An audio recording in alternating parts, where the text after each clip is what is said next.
I see a large appear on the horizon. You're surrounded by journalists. Hold your position.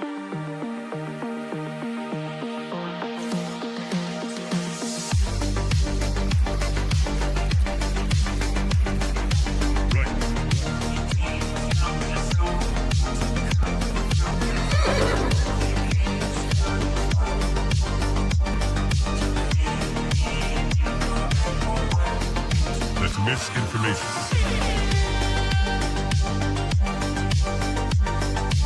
Marking clearing order inbound. That's just wrong. You're surrounded by journalists. Hold your position.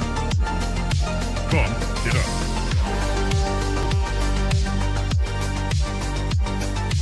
Trust the experts.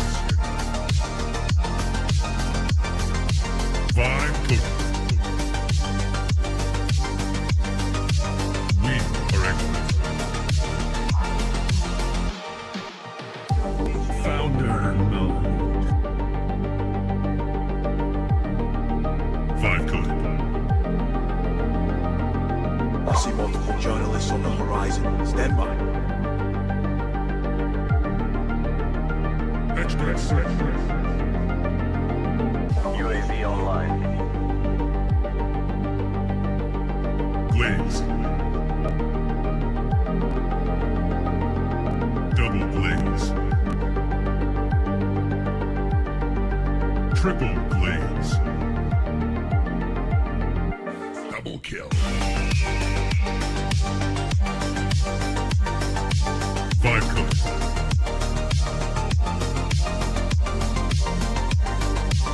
Wrong.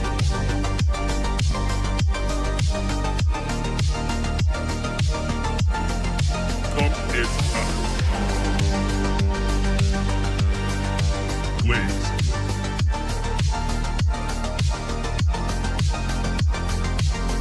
Team deathmatch.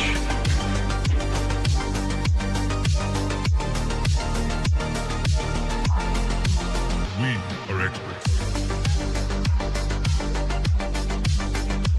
Triple blaze. That's just wrong. Right.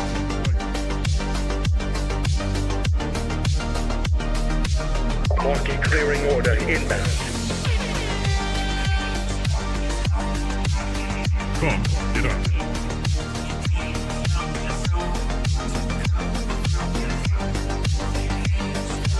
You're surrounded by journalists. Hold your position.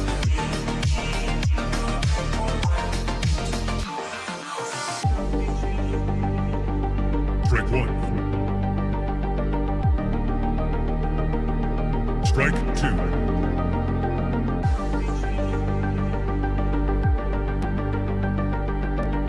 Activate Golden Retriever mode.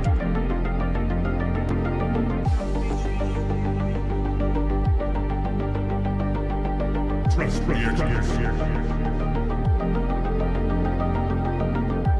Marking clearing order inbound. 5 cookies.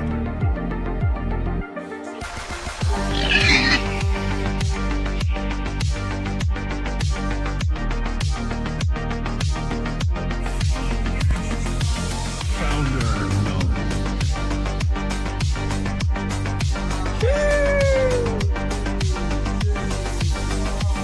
You're watching We Are Not a Car. We are not a car. We are not a car. It is Thursday, April 16th, though, 2026, and we are live from the TBPN Ultradome. The Temple of Technology, the Fortress of Finance, the capital of cars. The capital of cars. Absolutely wild podcast between Nvidia's Jensen Huang and Dwarkesh Patel. So many clips, so much debate. We're going to kick it off with the question of whether or not Nvidia is a car. first, let me tell you about our lineup because we have an insane group of guests joining us today, kicking it off with Ben Smith from Semafor. I think it's his third time on the show. He's live from the Semafor World Economy Summit, has convened a massive group of policymakers, CEOs, investors. He's going to give us the update on what conversations are happening on the ground. Then Jonathan Criss is coming on to talk about Starlink for water. Former SpaceX employee just raised $24 million to enable off-grid desalination, one of my favorite topics these days. We talked a little bit about it with Peter Diamandis. Then Paul Scherer from Eigen raised $15 million from Benchmark. James Morrissey and Kevin Hart. New consumer social play. Yeah. Kevin Hart's coming on. People in that one. Talk about building a tequila business. And we will be asking him about Jensen for sure. We've got to ask. Yeah. I got to know. Then a lot of Matan coding from Factory. Ulysses. We have a massive $46 million fundraise today for underwater and surface drones. Charlie Cheever from Expo is coming on. And Victor from Slash is coming on as well. And then we'll close it out with Theodor from Cognition. So big show, should be going at least 2.5, 3 hours as usual. We will be off tomorrow, but we'll be back on Monday. Let me start off with this vibe reel from Semi-Analysis because it is a treat. Wait, and pause for a second.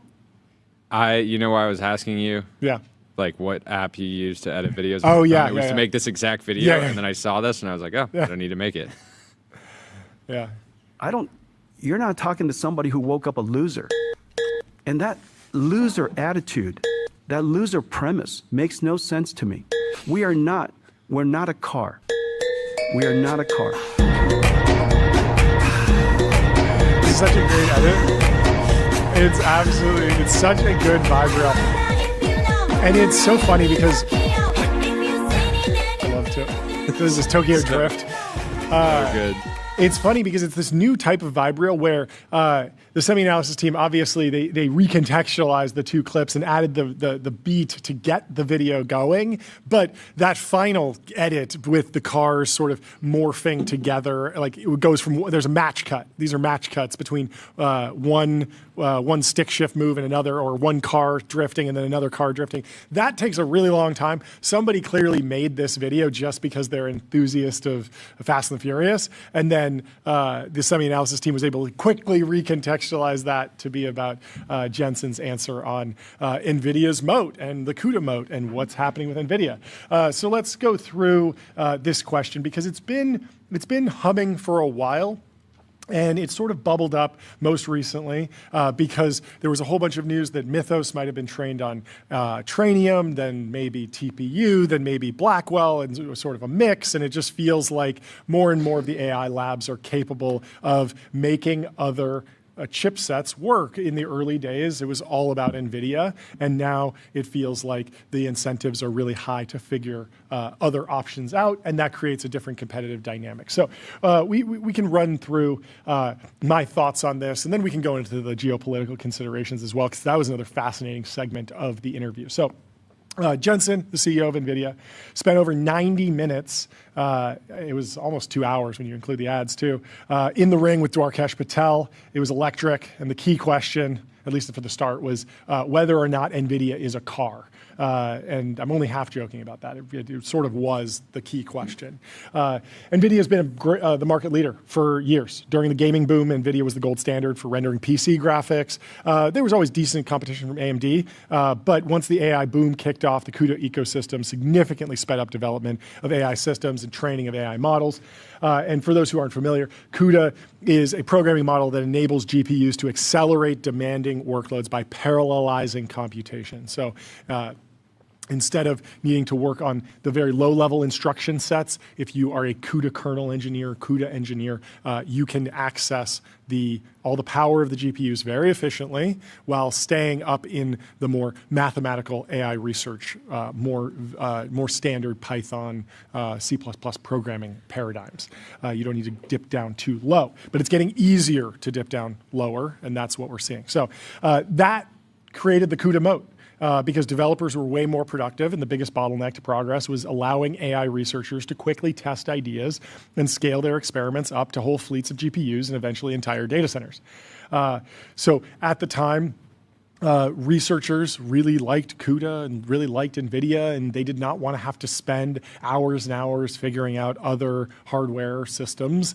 They just wanted to run their tests and see if the model was getting better and continue to scale. But recently, the biggest cost center for AI labs flipped from researcher time, more or less, to compute capacity, and this creates a much larger economic incentive to figure out a way to drive down the cost of chips used to train AI models. I wrote about this back on Tuesday, October 22nd of last year, so almost 6 months ago. I said, not every link in the supply chain of AI can be completely commoditized. Nvidia has an insane amount of power, having ramped full year revenue over the last 3 years from 27 billion to 60 billion to 130 billion. Absolutely insane top line revenue ramp at that scale. And that's why Jensen is so confident about how dominant this business is. It's the world's biggest company for a reason. It has been growing spectacularly at immense scale. And not only did they grow the top line, but net profit margin grew insanely. So it grew from 16% to 56%. You do that when you have pricing power and massive leverage because, in this case, demand massively outstripping supply plus developer love and kind of just like... And I believe the forecast net margin was 70-something%. We were hearing about 80% potentially. And so NVIDIA, the plan is still to make an incredible amount of profit off of these chips because they are incredibly valuable. But all the hyperscalers and the AI labs, they are sort of incentivized now to form a bit of an anti-NVIDIA alliance to commoditize the accelerator market and drive down those margins at least a little bit. And so today, the AI chip market is starting to look much less monopolistic. AI coding agents can make it easier to write software that works on non-CUDA chip stacks. And the teams behind competing chips have plenty of resources and economic incentives to bring performance in line with NVIDIA, even if it's going to be a big hassle, even if you're going to need to spin up a team to get AMD or TPU working, it's going to be worth it because you're talking about billions and billions of dollars spent on chips. For the past few years, NVIDIA... Yeah, another example of an instance where an AI lab had so much urgency that they were willing to spend whatever it took was Meta rebuilding SL. Yeah, exactly. Like they were willing to outspend pretty much any other lab on talent because they didn't have time to find a homegrown talent or go through a normal recruiting process, especially considering a lot of those engineers were happy doing what they were doing. Yeah, exactly. The incentives flip when you get to this scale, or the incentives just get so big you can build a whole team for a specific thing, solve any problem. And so for the past few years, NVIDIA has sort of looked like SpaceX's launch program. It's an incredible technology with very few viable alternatives, and so that creates great margins, as we've seen with SpaceX's launch capacity, and they control something like 90% of the launch market. While the products have not degraded, quite the opposite, actually. Blackwell and Vera Rubin are incredibly powerful chips. They're clearly on the leading edge there, and they have an incredible amount of supply chain guarantees from TSMC and across memory and all the other different pieces of supply chain. Like NVIDIA is ready to make more chips, but increased competition makes the category look a little bit more like the car market than the rocket launch market. And so that, I think, is where Jensen is pushing back and saying, no, there's a lot more that we bring to the table with our customers that don't think of us like a car. This is not, the difference between a Ford and a Toyota. They all sort of get you to the same place, and you can swap one out. You can be driving a BMW one day, go to the dealer, turn it in for a Mercedes, and you're going to have a pretty... Yeah, or the other example that I was using with the team earlier was this idea of if you're a delivery company like FedEx and you have a lot of Ford vans, and then Hyundai comes to you and says, "Hey, you've been spending $50,000 per Ford van, but would you consider a Hyundai van? Yep. We'll sell it to you for $35,000. It's just as good. And it could be like mildly inconvenient for the company because like they're kind of used to using Ford. They maybe have like an internal team that does some maintenance. But when you start looking at that cost differential, it can start to get pretty interesting to say like, hey, why don't we try out some Hyundais? Yeah. Let's move over some of our routes to Hyundais and like see how that goes. And then they try it and they're like, hey, this works pretty well. Yeah. Maybe there's like, higher maintenance, but it actually like maths out. Yeah. And like we're gonna actually start adding more Hyundais to our overall fleet. Yep. And so Jensen's point on the podcast is that like we're not selling cars, right? Yeah. This is not like something like you can just swap out. Yeah. And Dwarkesh was obviously pushing back. And for a lot of companies, swapping out Nvidia for TPU would be very difficult. Some workloads that Jensen focuses on, he says, we're not a tensor processing unit, we're an accelerator. There's a whole bunch of scientific computing workloads that work particularly well with Nvidia. The problem that and of course Dwarkesh was just saying like, it's perfectly fine to have like a specialized chip for specialized workflows because the biggest companies in the world, the biggest buyers here have like a single type of workload that they're trying to do. Yep. And that's why they're using your competitors. Yeah. And so because the AI build-out does not seem to be slowing down, as long as power can continue to be brought online and data centers can continue to find towns that will approve of them, demand for chips will presumably grow, but every chip designer and AI lab has to be praying that those net margins come down. How quickly will it happen? Very early to tell. The market did not react negatively to this back and forth in the short term, although the price of Nvidia has been basically flat since last August, and I think that's why Jensen is trying to sort of like reset on the narrative, because it's possible that there's a lot of movement up and down. They've been sort of flat. There's a desire to sort of like reset and recontextualize. Yeah, inference demand is scaling. Yeah. In a very significant way. Yep. And the Nvidia stock price is relatively flat. Yeah, and since August, there's been like so many different moments where fears of the AI bubble, fears of the products not finding product market fit, that revenue might stagnate. Like we've seen a ton of bullish signals for like AI demand broadly. Demand is there, and so if you're a supplier, you should also be going up. But there's been this overhang of what will happen to margins and market structure, and so that is what people are going back and forth on. Tyler, did you have anything else thoughts on this? Like, I mean, like personally, I think I probably am more on the Dwarkesh side, where like, I mean, at some point, like these margins are so high, there's so much opportunity here. Like we've seen that, like actually, if you're a big lab, you actually can just like put it's a lot of resources, but you actually can just like train a model on a different architecture. You can serve them on a different architecture. Like you actually can figure these things out. As models get better, you can go lower and lower on the stack.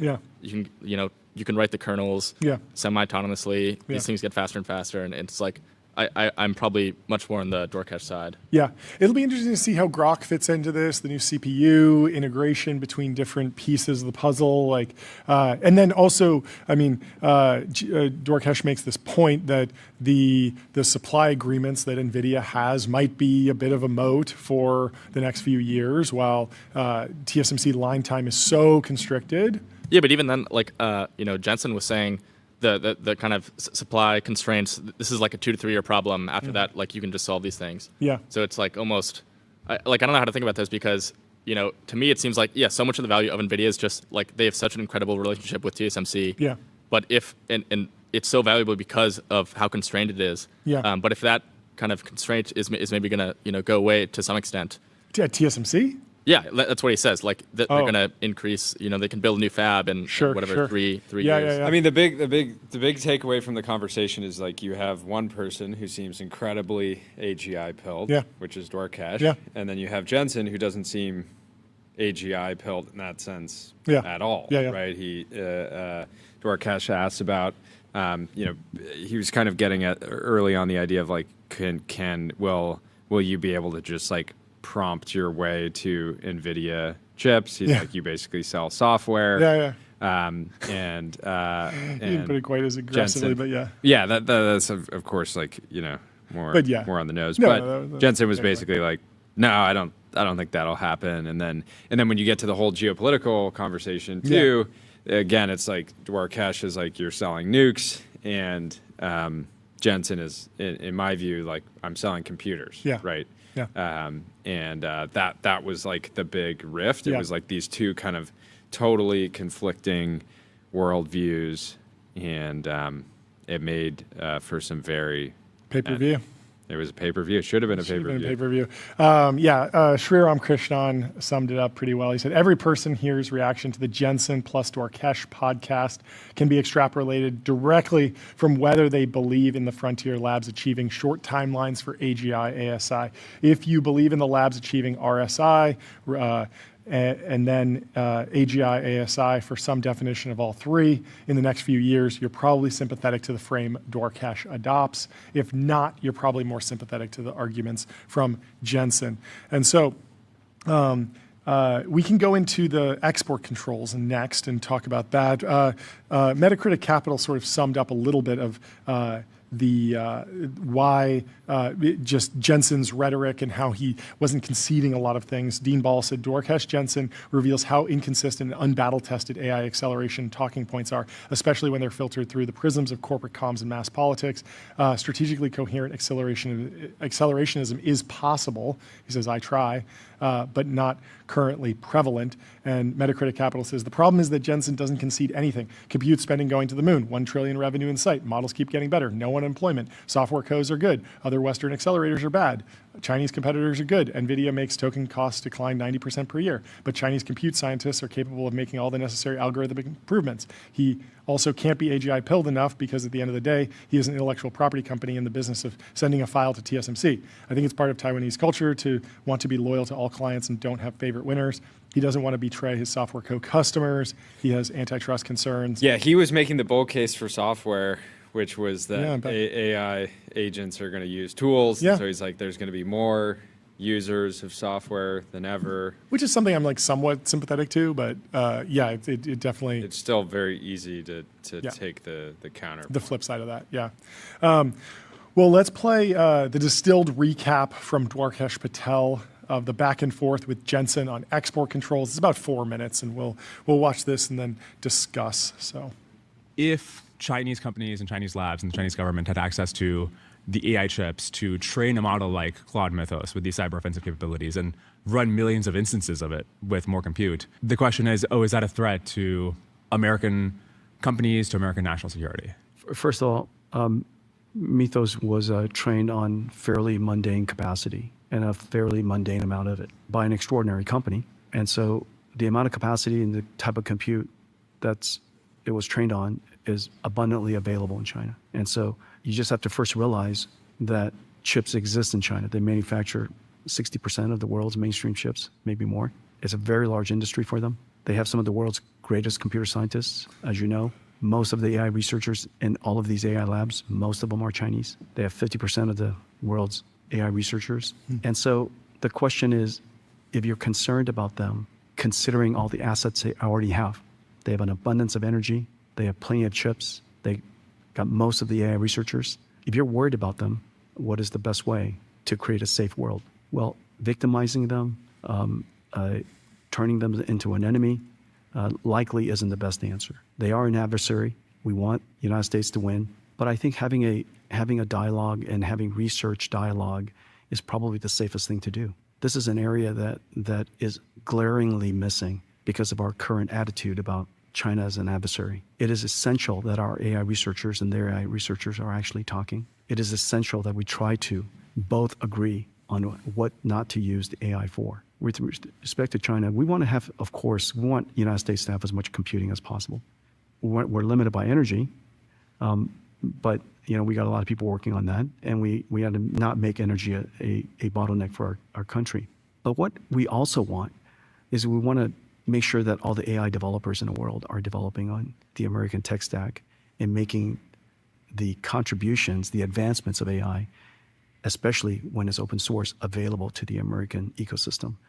And it would be extremely foolish to create two ecosystems, the open source ecosystem, and it only runs on the Chinese foreign tech stack, and a closed ecosystem, and that runs on the American tech stack. I think that would be a horrible outcome for the United States. I mean, I think the concern, going back to the flop difference in the hacking, is yes, they have compute, but there's some estimates that because they're at 7 nanometer, they don't have EUV because of chip making export controls.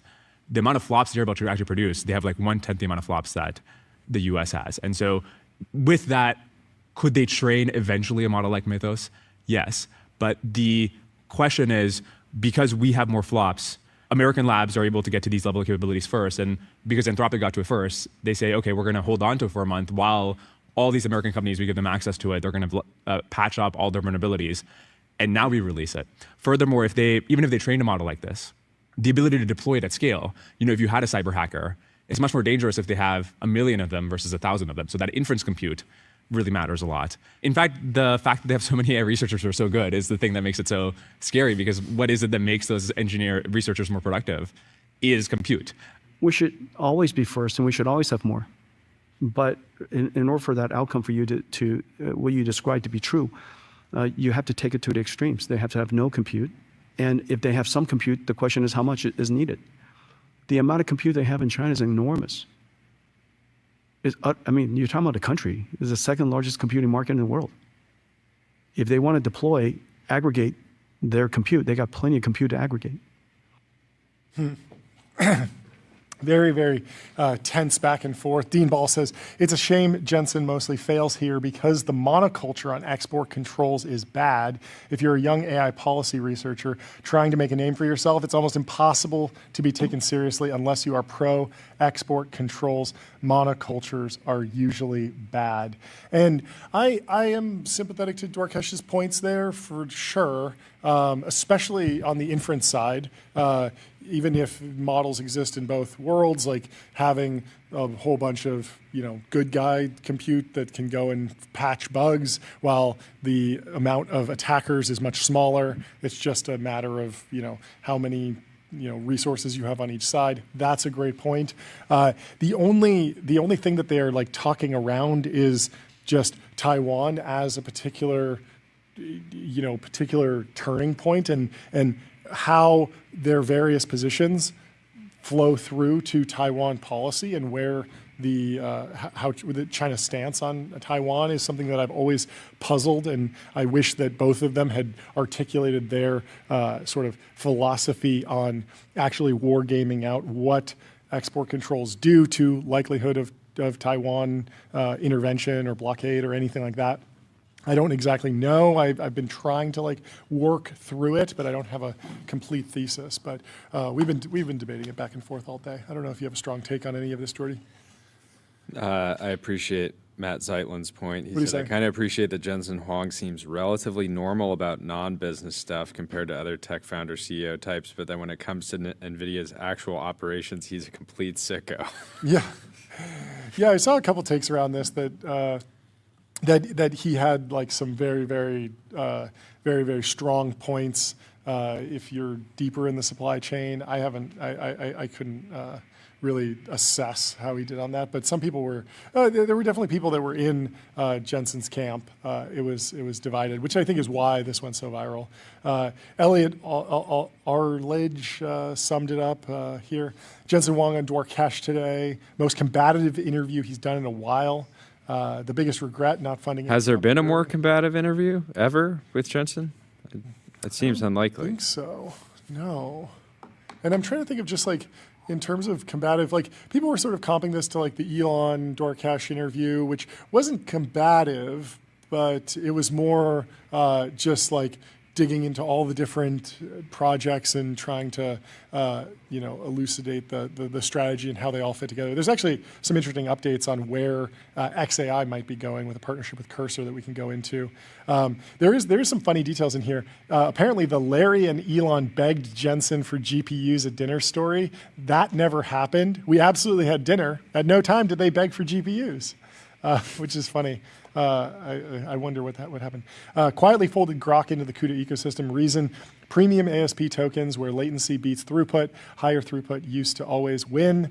That trade-off has bent enough that Nvidia is expanding the Pareto frontier towards fast, expensive, low throughput. And it will be interesting to see how all of that comes together. On ASIC cost savings, Nvidia margin is 70%, ASIC margin is 65%. What are you really saving? Someone still pays Broadcom.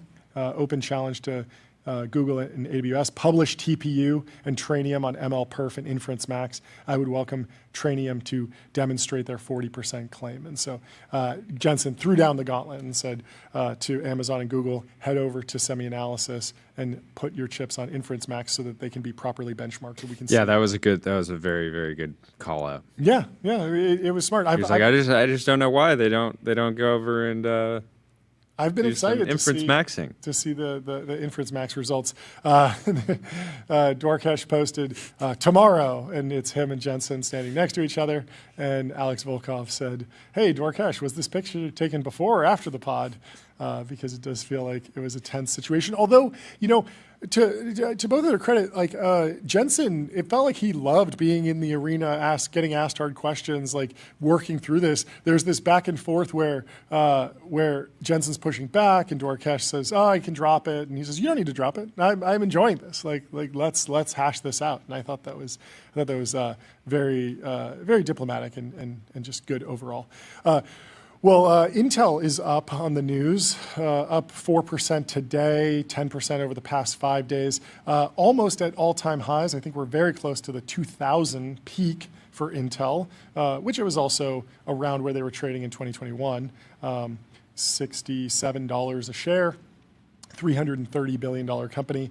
Clearly, with all of this backdrop and just the idea of more chips and maybe the CUDA ecosystem being something that you can work around, can an American fab run by Intel produce a chip that's viable for an AI lab? It feels like increasingly yes. That's certainly the argument that's being put forth by Dwarkesh, and it would be very exciting. I think it's something that everyone would support an Intel resurgence. And there's some news around Terafab potentially getting involved. But first, let's start with the scoop from Grace K over at Business Insider. She says, Scoop, Cursor plans to use xAI's infrastructure to train its Composer 2.5 coding Where's the model. golden scoop, Tyler? According to people familiar with the matter, Cursor will use tens of thousands of xAI's GPUs, they said.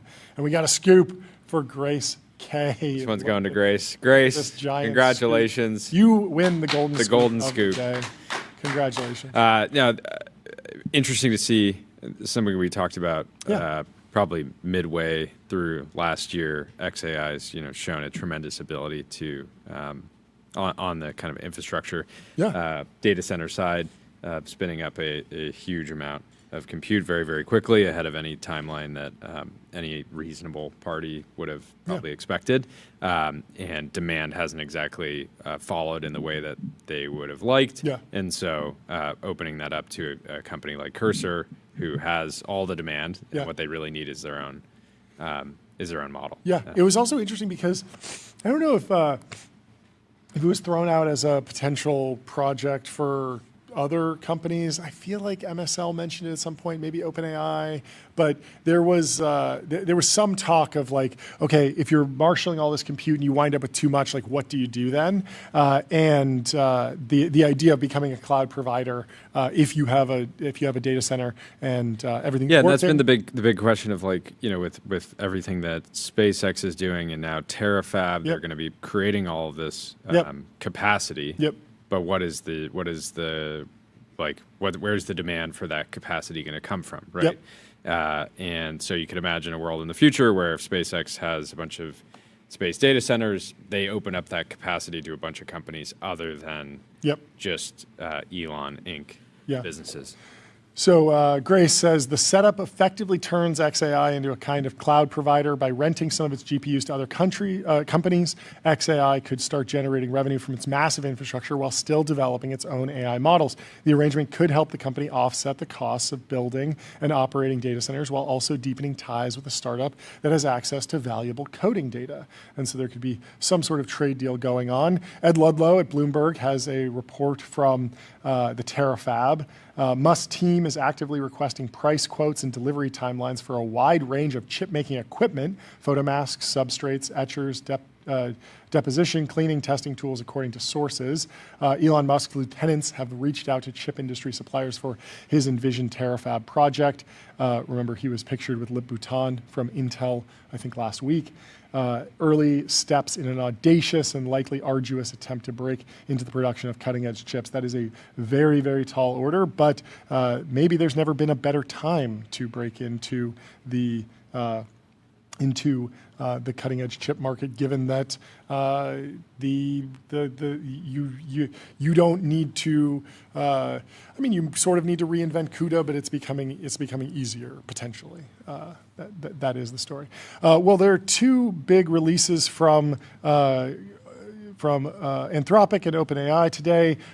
Claude announced Claude Opus 4.7, our most capable Opus model yet. It handles long-running tasks with more rigor, follows instructions more precisely, and verifies its own outputs before reporting back. You can hand off your hardest work with less supervision, they say. Very good score on SWE-bench Pro, 64.3%. Excited to test it.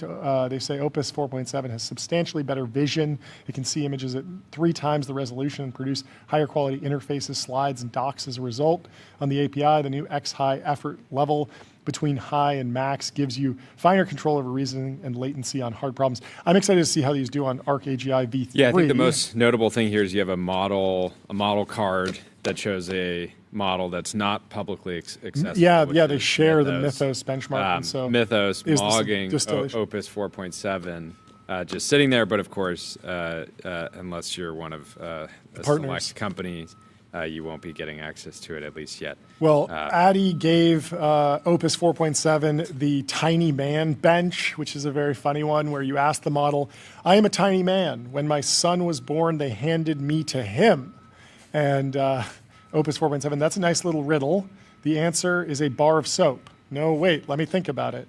Tiny man handed to him when his son was born. This sounds like it's pointing to a cigar, the tradition of handing out cigars when a baby is born, and a cigar can be thought as a little man-shaped object. That is very, very odd. This is like the new how many R's in strawberry, where all of the models seem to have weird results for this. We, of course, have shrimp fried rice bench, which no one has really solved. Even just humor bench and tell us a novel joke has been increasingly difficult for these companies. Let's go over to OpenAI. Yeah, I think gonna have to wait and see on Opus 4.7 what the reactions are. Sure. I will be keep an eye on Dan Schipper, who always does great analysis immediately after launch. Yeah, I mean, I feel like generally benchmarks are like almost completely meaningless at this point. Yep. There's so many like open source models where they can like really I don't know if you know if they're like actually benchmaxing. Yeah. But like you just talk to the model for a while and you say, okay, this is a good model, Yep. okay, or this is not a good model. Yep. Like it's very hard. It's very hard to get like a quantifiable signal at this point. Yeah, I mean, increasingly, I mean, it feels like all of these models will be sort of like tested through like enterprise like rollouts, and you'll just do a demo project, swap in something, test this model, test that model, just see, okay, well, our goal was to deliver value, and we had some KPI like reduce cost, increase sales. Like, were we successful when we implemented this model, rolled it out to our team, used it for a couple weeks? Did we see a tangible result or not? That's at the end of the day all that matters for businesses. So I could imagine that that's where all of this goes. Well, OpenAI announced Codex for almost everything. It can use apps on your Mac, connect to more of your tools, create images, learn from previous actions, remember how you like to work, and take on ongoing and repeatable tasks. With computer use on Mac OS, Codex can now use any app by seeing, clicking, and typing with its own cursor. It runs in the background without taking over your computer, working on tasks like front-end iteration, app testing, or any workflow that doesn't expose an API. You can now generate and iterate on images with GPT Image 1.5 and Codex to create front-end designs, mockups, game assets, and more without leaving your workflow. Usage is included in your ChatGPT account, no API needed. Automations can now run in the same thread. Lots of updates here. And Thibaut says, Codex just got a lot more powerful. Computer use, in-app browser, image generation, editing, 90 plus new plugins to connect everything, multi-terminal, SSH, lots and lots of stuff. So go give it a test, go take it for a spin, openai.com, of course. And you can download it for Mac OS. Well, speaking of websites, DJB went to the Oreo website and hit accept all cookies. Now we wait. I love this. Very funny. What else is going on in the timeline? The West creates the internet. Try nailing that jello to the wall. CCP nails it. The West creates LLMs. All right, try nailing this. And the CCP picks up a hammer. There's a piece in the Wall Street Journal opinion section. AI is bound to subvert communism. This is a very contrarian take because people, at least with the internet, there was the perception of like decentralization, permissionlessness, anonymity, a lot of things that felt very democratic. AI is very centralizing by default. This is the Thiel take of like AI is communist and crypto is libertarian. And so this is a pretty wild thing to argue, but read the opinion piece and see what they say. The nailing jello to a wall, I believe that's from the Clinton administration.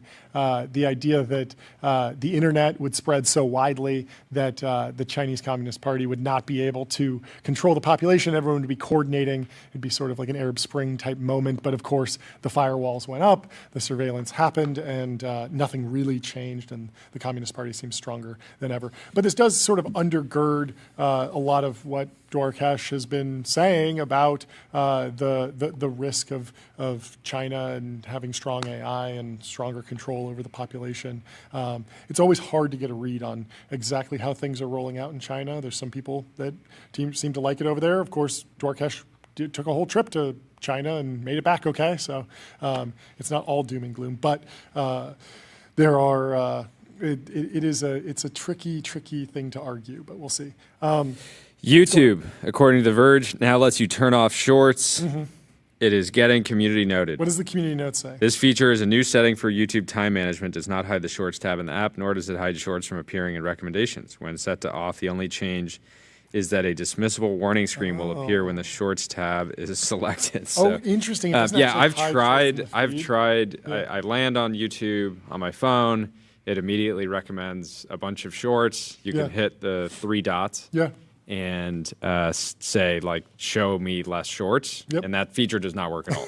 And I don't watch shorts on. You like shorts. And I don't watch shorts on YouTube. The shorts in the feed have been a lot. I wonder if they're seeing. Yeah, I mean, they must just be seeing data that shows that the shorts are more retentive or keep people on the. Well, there are when you're using YouTube as a video search engine. There are so many types of searches where it can be vastly preferable to watch a 60-second video on something. So an example is like if you're doing research on cars and you want to like quickly understand how the seating, I need to get a new like family car, right? So I've been looking up different cars, trying to get a sense of like how spacious the cabin is, what the seating arrangement is like. And so I'd rather just click into a short and just get a quick 60-second overview and then bounce. I don't need to see like a 15-minute review of the entire car. It's that YouTube Shorts creator, Forrest Auto Reviews, sort of pioneered the perfect 60-second car review where he talks really, really fast and says like, inside you get Apple CarPlay and Android Auto, and the heated leather and massaging seats and vinyl on the dash and carbon fiber here, and he sort of runs through the whole car in 60 seconds, shows you how fast it takes off if it's a fast car, opens the door, shows you all the features, and it's sort of like a 20-minute Doug DeMuro video cut down to 60 seconds, which of course is doing very well. Doug's response has been to create 1-minute cut downs of his content, and so you can enjoy that as a short as well if you want. But if you do want to turn off shorts on the YouTube feed, the way to do it is to uninstall the app, use the mobile version, and then get a plugin that there's an extension for Safari, I think, that will just go and remove the actual shorts as they pop up. But it's a hassle, and it's maybe slower than using the app. So hopefully this feature becomes more real in the future, since it does seem like some things that people are demanding. But always tricky to ask a platform to give you an option that would, in theory, increase churn. Very, very tricky. Well, we have the beginning of our guest lineup starting now. We have Ben Smith from Semafor. He is the editor-in-chief. He's in the waiting room, and let's bring him in to the TBB and Ultradome. Ben, how are you doing? What's going on? Doing great. Can you guys hear me all right? We can hear Loud you. and clear. We can Great. see you, but we don't know where you extremely are. sharp. You're looking very sharp. Dapper, I might say. Thank you. That's, we're convening a biggest gathering of business leaders in the U.S. this year here at Semafor World Economy. Wow. And so How I had to many put on business top leaders the whole is that? thing. Yeah. How many people are About attending? 500 global CEOs and then lots of political figures from the U.S. and Europe. Had Scott Bessent earlier. We got Lutnick later. I assume they all just kind of came over from Hill and Valley. But, Yeah. we do our best. That's great. What's the structure of the conference? It's a few days. Are there specific breakout sessions, talk tracks, certain themes, or is it sort of more driven by the individual who's on stage at the moment? It's 5 days, three simultaneous stages, a bunch of really interesting kind of Chatham House rules, breakfasts and dinners and things like that. And the core topic is really, kind of where we live is the intersection of politics and sort of political power and finance and technology. And so, that is what people here are obsessed with. Yeah, and within that intersection, what are the top topics that people are discussing in particular? Obviously, the conflict in the Middle East is big, but then AI is big. What's actually driving the conversation today? Every conversation winds up coming back to AI. Really? And I think whether that's Bessent. Actually, I had an interesting conversation with Bessent on stage where he really downplayed the conflict with Anthropic. Okay. Said they have kind of like some minor technical issue with the Department of War. Oh, the Treasury is working with them to make sure the banks don't go down. Sure. But just I think there's just a sense in particular that like really big enterprises and the kind of big brand name American companies are the ones most at risk. Yeah. In the transition, and I think people who work for those companies, who advise them, who compete with them, are thinking a lot about that. Yeah. What about on the labor side of big business? We've seen some reasonable strength in the job market recently. At the same time, there's a lot of layoffs going on. How are people grappling with the unemployment situation in the economy? Yeah, the numbers are good. Yeah. And yet there is this sense, among the American public that AI basically exists to put everybody out of work, and they hate it. Yeah. And so that's lingering over things. And I do think there's also a sense that the class of 2026 is not a great time to get out of college. Yeah. And I think there is I would say both kind of authentic nervousness about, what is everybody's labor force going to look like? Because of course, class 2026 are also the ones who are native to these tools. Yeah. And are the ones you ought to be hiring. Yeah. And then also of are they going to come and chop everybody's heads off when they realize they aren't getting jobs? So Sure. I would say those two competing questions about the youth. Has there been any discussion around resolutions to that or economic policy that can strengthen the safety net or deal with taxes or more weekends or anything that can sort of offset the anxiety about weakening labor markets? Every member of Congress is thinking about this all the time, taking questions about it all the time, and yet also aware that this is an institution that spent 20 years talking about regulating social media and only now is sort of getting to it, but most of it's happening in the States. Yeah. And so I think there's a lot of pessimism that Washington will act.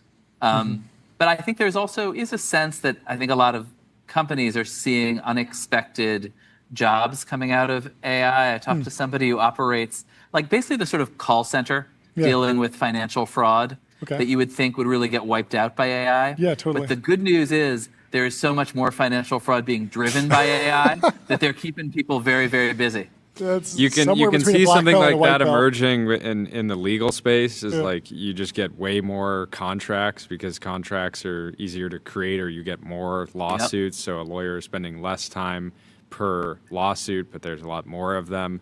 to work on. Yeah. And so you still have that's full. the good news. Yeah. How are you using AI in the newsroom at Semafor? I imagine you're not just writing AI articles, but is there internal tooling that's been built? Are you understanding Well, and I feel like better? you guys are well set up for this because there's like, hey, here are the facts, and then here's like takes, and like separating those two things out. Yeah. I don't care what you use here. I want the takes to be generally pretty organic and coming from the author. But how do you think about it? Yeah, we use it, and it's interesting because I think like a lot of media, there's these two sort of huge trends. One is AI and automation, and the other is creators and individual connection. And people do not want AI in the way of that. I mean, when they realize that you're just avatars, you're going to be in trouble. And For sure. and so we use it all over the place behind the scenes to try to like help amplify our journalists. Yeah. I vibe coded something that predicts meme tweets about stories that I'm personally very proud of, though I cannot say that I have driven wide adoption with my team. That feels like that would just create like anxiety in the newsroom. If you want to get pre-dunked on, use this tool. That is what the tool, I called it pre-dunk. Pre-dunk? No way. Yes. They spent a whole day. It's in Google Apps Script. I love it. That's awesome. I would say more usefully, one of my colleagues, because actually one of the challenges with an event like this is you've got 3 simultaneous stages, and the reporter who's most qualified to write the story or even to know what's news is often the same one doing the interview and sitting on stage. Sure. And so we did build a great tool that just takes the transcript of every interview instantly and pops out what's new. So that a reporter who's maybe more of a generalist will know, oh yeah, this is news, this isn't, which is incredibly useful. And we, obviously we check it, but that's a great starting point. Yeah, that makes a lot of sense because there's so many times when people fall back to a talking point, but you're looking for something that's actually novel or a new data point or a new prediction or something announcement, and that just might sneak in. Get this. Like, how do you deal with it? You do an interview and you think there's one part that's interesting, but you're on the air and something else goes viral, right? Totally. Yeah, and that's a very interesting tool. We should probably think about integrating something like that because we found that it's very, very hard to predict, even with the best AI tools, what content, what clips will actually perform, what is news. And we see a lot of coverage downstream of our show where something that's said on our show will then turn into coverage on other news sites. And we've never really figured out how to grapple with all of that. But that's an interesting tool. And it's not just performance, right? Like it's also, you might like think this is the new part, this is the interesting part. Yeah. But if you're doing it live, it just sort of floats by. Yeah. So that's probably the thing that just this week that I'm most kind of jazzed about. What about overall market sentiment? JD Capilouto who made it. Sorry.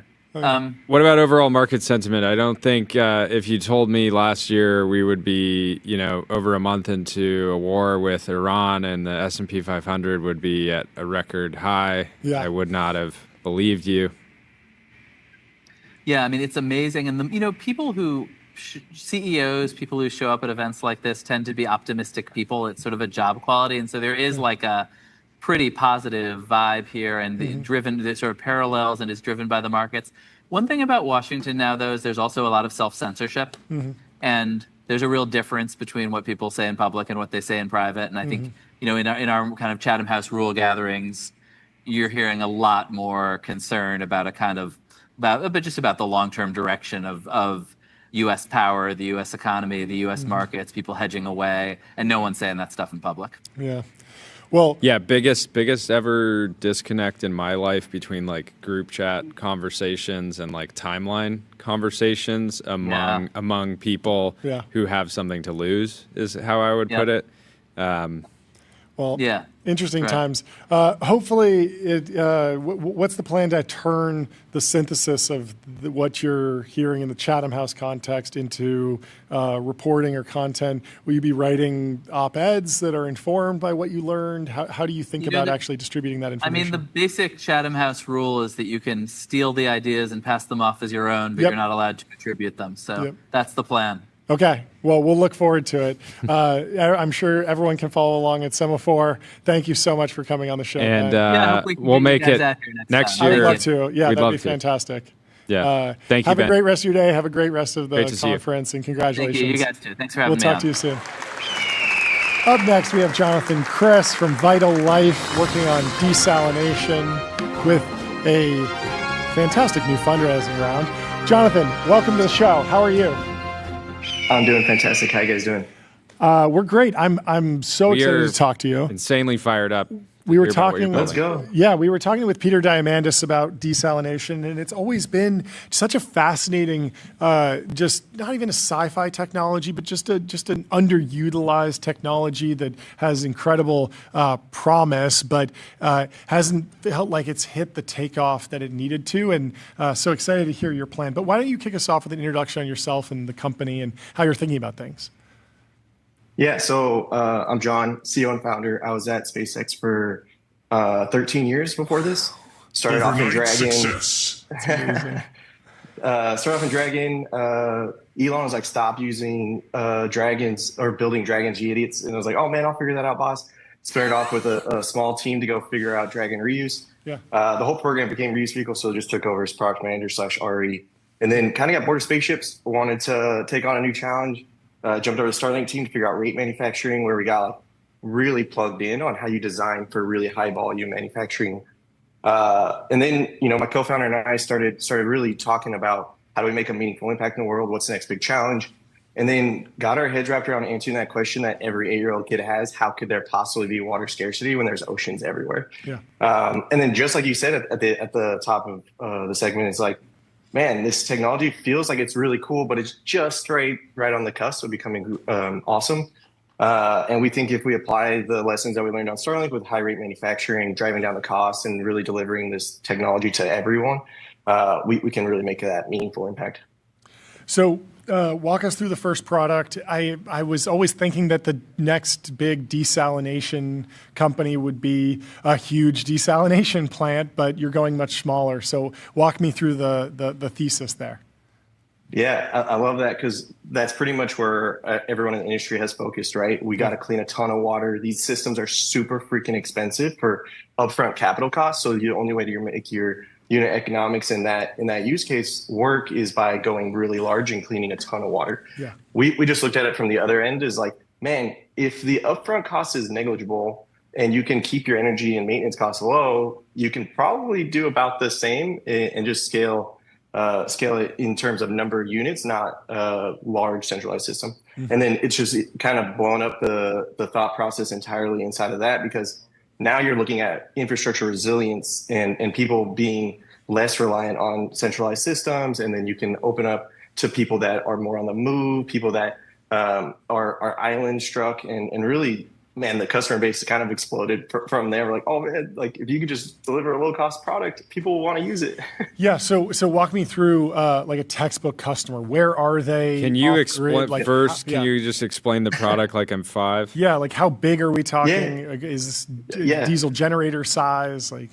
Yeah, so we launched Access this week, which is our first consumer product. We're a little bit more in the middle market, going into customer bases that already exist. So maritime industry has these types of products. It's a reverse osmosis is at the core of our technology. Mm-hmm. What we do is we're able to do that manufacturing process at a much lower cost and then a much higher volume. Mm-hmm. So the product that you're seeing on your screen, Access, the facility that we got here in Torrance, we're able to produce more of these devices in a single month than currently exist. Wow. So we're kind of really taking that whole process. Okay, but explain. But sorry. This is you put a hose into salt water, yep, and then it goes into the machine, and out comes potable drinking water. Exactly. Yeah. Okay, so we always say we design for Terry.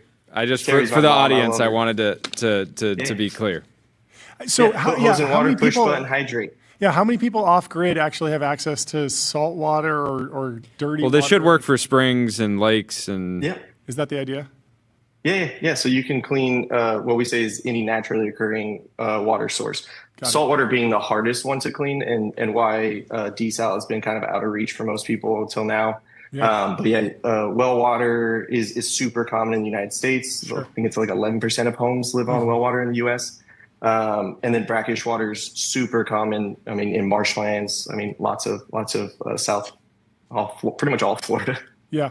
How do you deal? One of the common things we hear about desalination is that, you get clean water out, but you also get all of the dirt and all of the salt and whatever else you don't want in your clean water. What do you do with that in your case? What happens normally?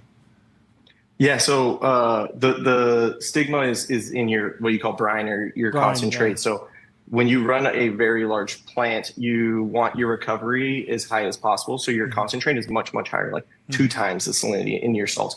We actually run our system efficiently at a much lower recovery rate, in the like 15 to 20%. So as long as you're putting your brine or your concentrate back into a source water greater than 5 gallons or so, it almost immediately dissipates into that volume. So we get the wins inside of there in terms of, hey, you can use this product. It's not making that environmental impact because it's smaller form factor, lower flow rate, and lower brine concentrate as well. What about battery? Is it battery powered? Yep. Do you plug it in? What's battery life like? Could you eventually create some type of solar array so that it's entirely self-sustaining? 100%, yeah. So it runs on AC/DC. It's got an integrated battery. If you're cleaning ocean water, you're running for about an hour. If you're using fresh water, anywhere from probably closer to 3 hours. So it all depends on the source water that you're cleaning. So ocean water has a ton of salts inside of it, so it's really difficult to remove those at higher pressure. Fresh water is much, much easier. You're essentially just killing bacteria and viruses. So yeah, you can run it on AC/DC. We do integrate with solar as well. So if you have a decent sized solar panel, you can run this thing as long as you have sunlight. Amazing. Talk about what you've learned about the traditional large-scale desalination operations. There's actually an article in the Wall Street Journal today about San Diego producing surprisingly a ton of water from desalination. San Diego now has so much water that it's selling it. Once a drought poster child, the California city now generates enough water to rescue parched states like Arizona and brew beer from recycled sewage. Are you optimistic? What about that last part? Recycled sewage. Sewage beer? So they take sewage water and they clean it so effectively that they can brew beer in San Diego. They might have to disclose that on the label, but I think we can get past the stigma at some point. The wastewater one's fun. Bill Gates solved this problem a long time ago, and it's like no one wants to drink poop or pee water, right? Yeah. Luckily, the ocean is arguably the most abundant resource on Earth. Yeah. And that's kind of the resource that we want to tap to bring this technology forward. But large plants are they serve a purpose. We want to be a partner with them, not a disruptor in the near term, right? Similar to a Starlink, you had your $10 billion infrastructure bill to give internet to rural areas that service 0 people. Yet Starlink could do that at a fraction of the cost. So we look for those people that are kind of high and dry right now and need access. And that's kind of our initial customer base that we're going through. Yeah. How much does the product cost? Where's the business? Give us an update on the round. Yeah. So $749 is our launch cost right now, but you can pre-order for $8, totally refundable. Wow. We're getting into production here over our first PCB show up next week, which I'm very excited about. Oh, wow. The round was towards the end of last year. We have a great table, really awesome partners with GC and Interlagos. Yeah. And that capital has gone a really long way to help us accelerate. So like the business has only been around for a little over a year. Wow. And we're about to step into production here over the next few weeks. Yeah, it looks like you're in a production facility. How big is the warehouse? How many people do you have on staff? We're 37,000 square foot facility here in Torrance. We're actually right next to the K2, guys. Oh, cool. Nice. I keep seeing all my friends on your guys' show. Yeah. Man, it's kind of a rite of passage at this point. We have 37 full-time employees right now, plus a ton of contractors that help out. And we'll probably be closer to 70-ish when we're at rate, with a bunch of associate and production staff just waiting to hire once we get into production this summer. Yeah. Do you think that the business will remain almost entirely direct to consumer, or do you think there will be applications for business to business, construction crews, military, government, all sorts of different things? Yeah, I use this a lot. Gwen gave us a talk in 2013. She was like, yo, guys, we got to get NRO certification because NASA is pretty much supporting this entire business. So when we started the business, we wanted to have multiple revenue streams that in the event of a macro event, we can be reliant on. So the U.S. military has a water logistics problem. Half of all casualties coming out of Iraq and Afghanistan were related to convoys moving water and fuel. So they're excited to be able to open up where they can get water from. And then, NGOs, humanitarian groups are almost solely reliant on bottled water, which is another logistical nightmare. So these are both groups that we've engaged with, and we have a lot of exciting conversations with, but then also some partnerships that we're going to be announcing pretty soon. And then direct to consumer is the hardest problem. Elon used to tell us all the time when we were starting Starlink, like, go after direct to consumer because they're going to give you the biggest feedback. You're going to get roasted on Reddit, and you're going to know quick whether or not you made a mistake. So after being personally roasted on Reddit a number of times, you learn really fast. So that's who we want to go after first. We want to solve the hardest problem first, and then open up to those other larger customers afterwards. Yeah, that makes sense. Awesome. Well, very, very, very, very cool product, and I'm gonna pre-order one just to play around with it, bring it to the beach, just to have some fun. Come by the factory. I always say bring a bucket of your favorite ocean water. We'll clean it and drink it. It's a lot of fun. That's amazing. How long does it take to clean a bucket of ocean water? We do 6 gallons of ocean water an hour. Okay. So about 1 hour, a little under an hour because most buckets are 5 gallons. 5 gallons. Cool. You're going to need 2. John's like horse size, so he could easily go through like 10 gallons an hour. Okay, the chat wants to know what happens if you put a Diet Coke through it? It'll separate all. We do this all the time. We did a reverse Jesus the other day. We removed all the alcohol and water from wine. That's amazing. Yeah, you'll pull out all the gross stuff and just have a pure glass of water. Some water. We did monsters the other day where we removed all the water from 5 monsters and then drank the concentrate, which was just a super caffeinated syrup. Wow, that's insane. Sounds like a fun time. That's crazy. Well, congrats on the progress, and thank you. Yeah, great to meet you, Jonathan. Company, and we'll Such talk a to you soon. pleasure, guys. Have a good one. Great stuff. Goodbye. Up next, we have Paul Scherer from Egan, raising $15 million from Benchmark to build a mutual friend platform. Paul, how are you doing? What's going on? Show. Hey, so good to meet you guys. Great to meet you too. Great to meet you, and excited that you're not building another agent for the enterprise. You got something new for us. Yeah, break it down. Introduce yourself and the company. Yeah, I mean, so great to meet you. Thanks for having me. We're building, we call the world's mutual friend. Sort of, instead of all of these things that are out there trying to optimize our own bubbles. We're sort of, they're diverging more and more, and the world that's super hyper personalized for all of us is also really isolating because it's different for all of us, and we want to bring these bubbles a bit closer together again. Yeah. So walk us through the experience. Well, first, maybe like where are you in this journey? You've raised some money, but do you have a team? Is the product live? How are you thinking about actually building the company? Yeah. I mean, it's super early. Yeah. We're really, really grateful for all the support and all the partners that we've been able to meet. I'm from Germany. I literally grew up in this like tiny village, less than 1,000 people. I moved here like less than a year ago to San Francisco, and I literally landed. I had a one-way flight here, stayed in a hostel, and a few months later, I've been meeting some of the greats, and they've been so incredibly helpful. And we've built a small team. It's very early. We don't, we haven't launched anything. We were working with, early users to build something really special and something really meaningful. So, what can you share? Living the SF dream. Yeah. Well, maybe take us back first. And what were you doing before this? How did you get into startups? Walk me through that. I've been building things, forever. I grew up, in this really middle class town, and I never knew anything about entrepreneurship. So I've always been building things. And then during the pandemic, I actually just went on Twitter, and I started to spend a lot of time, like 12 hours a day on Twitter. I think I have like 25,000 tweets and replies from like a from like a 3-month period. Yeah. And that's when I first, I didn't know what a VC was until I was like 18. Yeah. And yeah, it's just like during the pandemic, I was like about to turn 17. I left high school to do that. And so I've been doing startups for 5 years now. Spent some time in Paris, where I worked with the incredible people of a company called Augment. And then, I could finally get a visa and go to the US, which I always kind of felt like was my real place to be.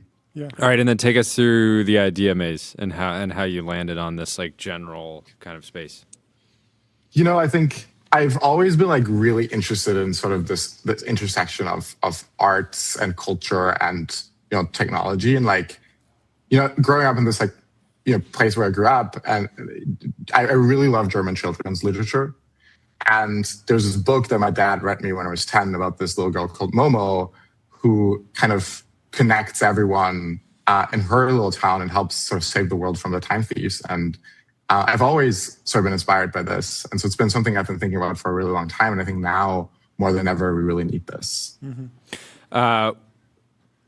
Feels very early, but you got Benchmark to come in and invest $15 million. They are the consumer social fund. They're willing to bet, big and early, but typically I see them investing after there's like a spark or like some real sign of life. Do you feel like you're there yet, and that you have something that early users love? Like, at what point do you and then I guess at what point do you think you'll launch?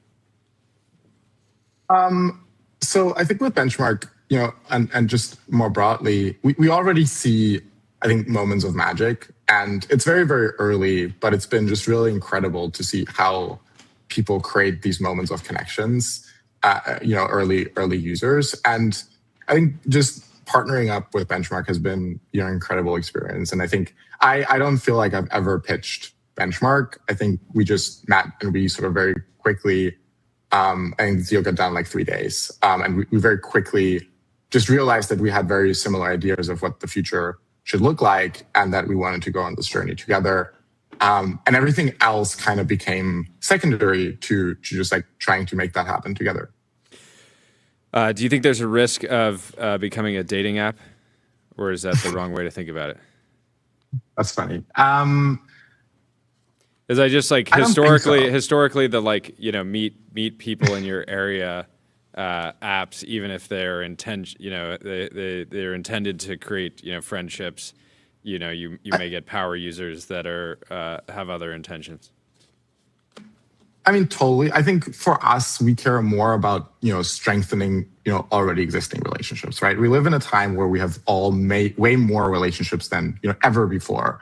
100 years ago, you might have 100 friends. Today, you have probably like about 600 relationships. And we really care about making these relationships meaningful, much more than like adding just random people on top of that. And so I think it's less of a thing for us. Have you been surprised that we're this far into the consumer AI boom, and yet the only AI apps topping the App Store charts are basically language models? I think it's natural, maybe. I don't think we're in the consumer AI boom yet, because the great product people usually take a bit of time to sort of come out of the woodworks and start imagining what the new paradigms might look like. We've seen an incredible thing, which is that the sort of single player experiences are more powerful than ever before. Mm-hmm. Multiple orders of magnitude. And I think now the interesting thing is how are the enduring experiences built? Like what does it how do you build a product that is so different that it couldn't have been done 5 years ago, because it's just a new paradigm and sort of new primitives. And I think it takes time to find and invent that. How do you think about Dunbar's number? I remember Dave Morin had this app Path that you were supposed to add no more than 150 friends, I believe.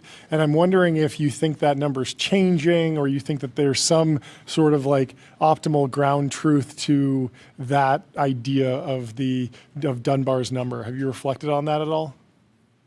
We think a lot about it, and I think there's a lot of interesting things in Dunbar's research. Mm-hmm. To me, the two things that stand out are that the headline number is growing, right? Mm-hmm. We have way more relationships than ever before. That doesn't mean that our brains are getting better at computing the social dynamics, but the real big problem is that we have way less close people, right? So, and I think that really is the most interesting thing to me, is how do we get that back? Yeah.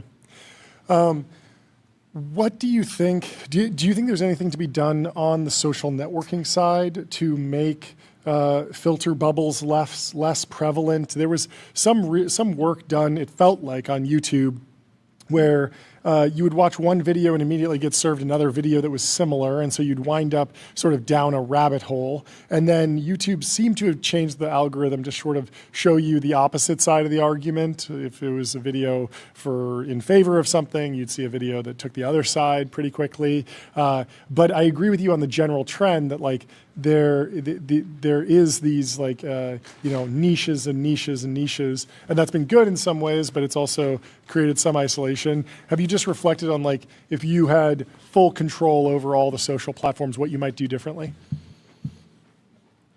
It's an interesting question. I think what's missing is sort of opinion, right?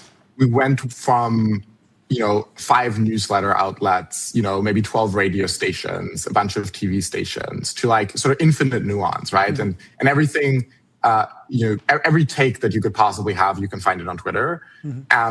And what we want is not the average of the world, right? Like you don't actually care about the recommendation or the take of the average of the world, but you care about the take that your people care about. Yeah. And so there's sort of like we think there's something in the middle, right? An in-between space that's really interesting that brings you closer with actual people versus just makes you the average of the world, or leaves you alone in this like hyper isolated bubble where you end up seeing things on TikTok that maybe are generated on the fly, and like no one else will ever see that video.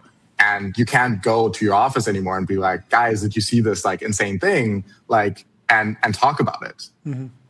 How do you think about just app growth? There's obviously viral loops that can happen with anything that's somewhat social, even if it's a little bit tighter. There's launch videos and paid marketing. Have you explored sort of like the current landscape of what it takes to actually make it in the App Store, which feels like more competitive than ever? I think maybe the answer is to not make it in the App Store. What does it look like to build something? I don't know we have obviously strong opinions on how the world might look like, and where I'm not convinced that it's going to be another app. Yeah. I have this wonderful story that one of our investors, Ben Silberman, told me when I first met him about sort of his son describing his job, like Ben's job, and it was just like, he was asking, all these squares on your phone, and my dad makes one of them. And I don't want to make another square. And I think we have enough squares competing for our attention. And maybe the next thing isn't another square, but something completely different. And I think that's what's exciting about this time. You can build something that just truly has never been there before, and that sort of escapes any previous incumbent. Yeah. Yeah, it's funny because like even within Pinterest, the app that Ben Silverman founded, it has more squares within the square. It's like squares all the way down. The layout it tends to be a bunch of squares. We're extremely curious to try what you're building when you're ready. Yeah, I know the chat is. I think the mystery is good. Everyone's coming out. They're launching with the 3-minute launch video explaining, and you're just coming out with pure mystery. Where can people go to? Do you have a wait list at least? We're on teamigen.com. Okay. You can sort of visit our office. Okay. And visit the office if you want to learn more. Come in person. Yeah, we love in person. That's why we built our office as the website. Oh. No email capture on the website. No, I think you guys are post email, post app, post software. Everything. This is amazing. I love it. Come visit us on our office website or in person in our office. We're hiring exceptional people, and we're excited to build something really special. I like this this typewriter that you can play on. This is really fun. Beautiful website. I absolutely love it. The bowling balls and everything. Yeah, great website concept. Unfortunately, it will be copied relentlessly. Yes, but you did it first, and that's what matters. Anyway, great to meet you, Paul. Very excited to see what you guys ship, and come back on when you launch. We'll talk to you soon. Have a good day. Thank you. Did you hear that Alphabet is poised for a $100 billion windfall on the SpaceX investment they made? Google owns around 5% of SpaceX and could get Tyler's fired up. $100 billion from SpaceX's IPO if they manage to pull it off with a $2 trillion valuation. Not bad. That is a crazy stat. And they needed a windfall. Ashay Sangvi from Haystack says, what are the odds that this was a result of this? And he's showing the debate between Eric Schmidt and Peter Thiel, where Peter made the argument that Google is printing too much cash and needs to innovate, needs to invest in more things. It's funny, Dwarkesh actually asked a very similar question to Nvidia. He was like, oh, you guys have all this extra cash. Are you going to train a new model? Like do something internally, right? Because they've said they're going to do open source models. Yeah, aren't they? Wasn't the answer just yes? I mean, he didn't say like, yeah, we're going after the labs. Yeah. It's like very different. They're doing open source. But it feels like a very similar question still. Yeah.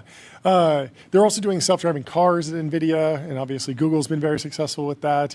It feels like the Google investments that burned money for a very long time, although they obviously stayed very profitable, a lot of those penciled out very, very well. And it does seem like the end result of this discussion was Google should invest more, and they did, and they invested in SpaceX and Waymo and a bunch of other projects, and some of them didn't pan out, but certainly many of them did. What else is in the timeline? Mark is noping out. Zach says, okay, actually in the same paper published yesterday, a research group in Korea built a gene switch you can control wirelessly using EMFs. Wow. John. EMFs. Would you look at Electromagnetic that? fields.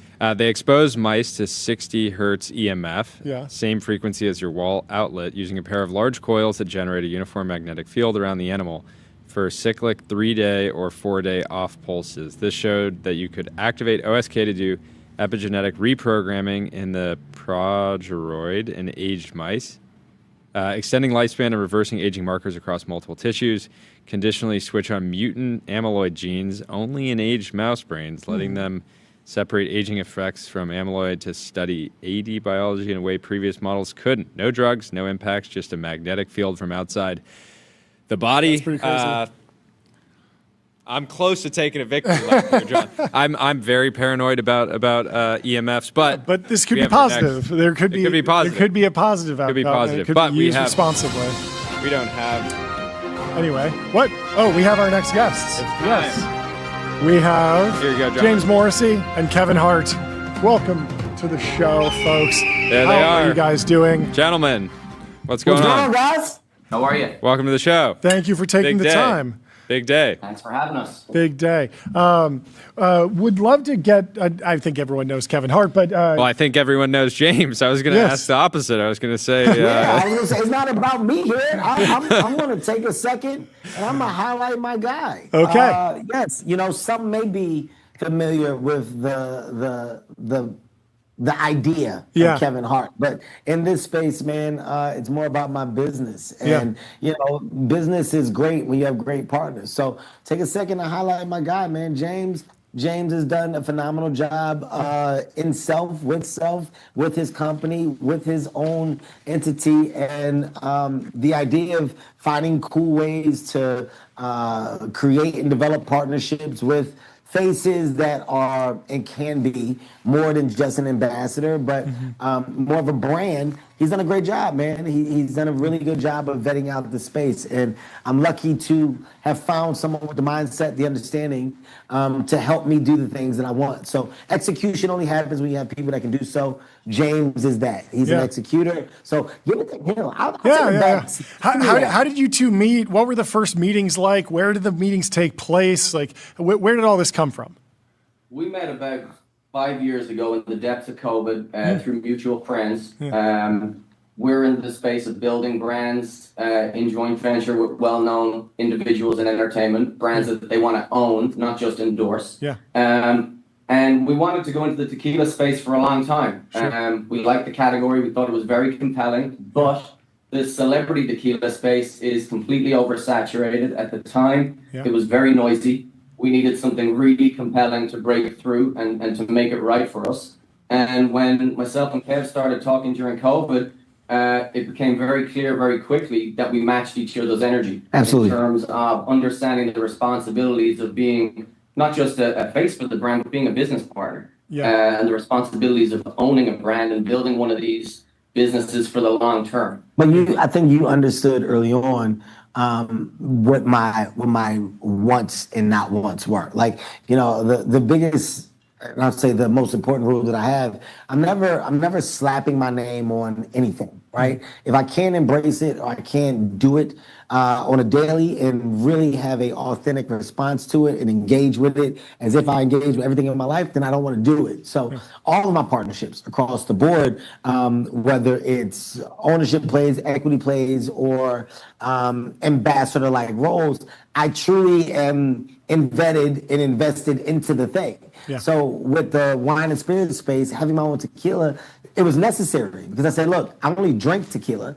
I'm drinking everyone else's product. So developing my own version of a product that I can then drink at the same level that I drink my own when I am in a space of comfort or celebration could be dope. But let's put a story behind it. Like, let's make it different and let's exist in some rare air. What can be defining or redefining in this space that basically represents me in the best way. Yeah. And he was very diligent in answering those questions and helping me navigate on that road, right? So the idea of hard work tasting different, and the idea of a celebration being attached to Gran Coramino, because we believe that life should not only be celebrated, but what you do on a daily should be celebrated. So hard work in whatever way, however it fits to you, how do you choose to celebrate it? Yeah. My job was to give you a choice. Gran Coramino was that. You mentioned that the space was crowded. How did you think about finding differentiation on the product side, the distribution side?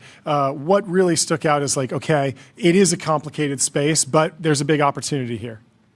I would say, man, you have to have access. Okay. So Juan Domingo Beckman Jr., of course, the family, what they've done in this space, you're talking about generations on generations of success and growth in the business, right? Like from a distribution, outlet or opportunity, there isn't a bigger option. So I think for us, it was getting Juan to understand the real want, getting him to understand the passion behind my want, and that this is not a celebrity play. This is not a check grab and run. This is a want to build something that can literally be attached to my family name and give me an opportunity to build generational success, wealth, visibility, whatever you want to call it. But I want that. How do I get that? You have to go to the people that have it. Yeah. So I think that was our biggest want. And as you talk about separating yourself,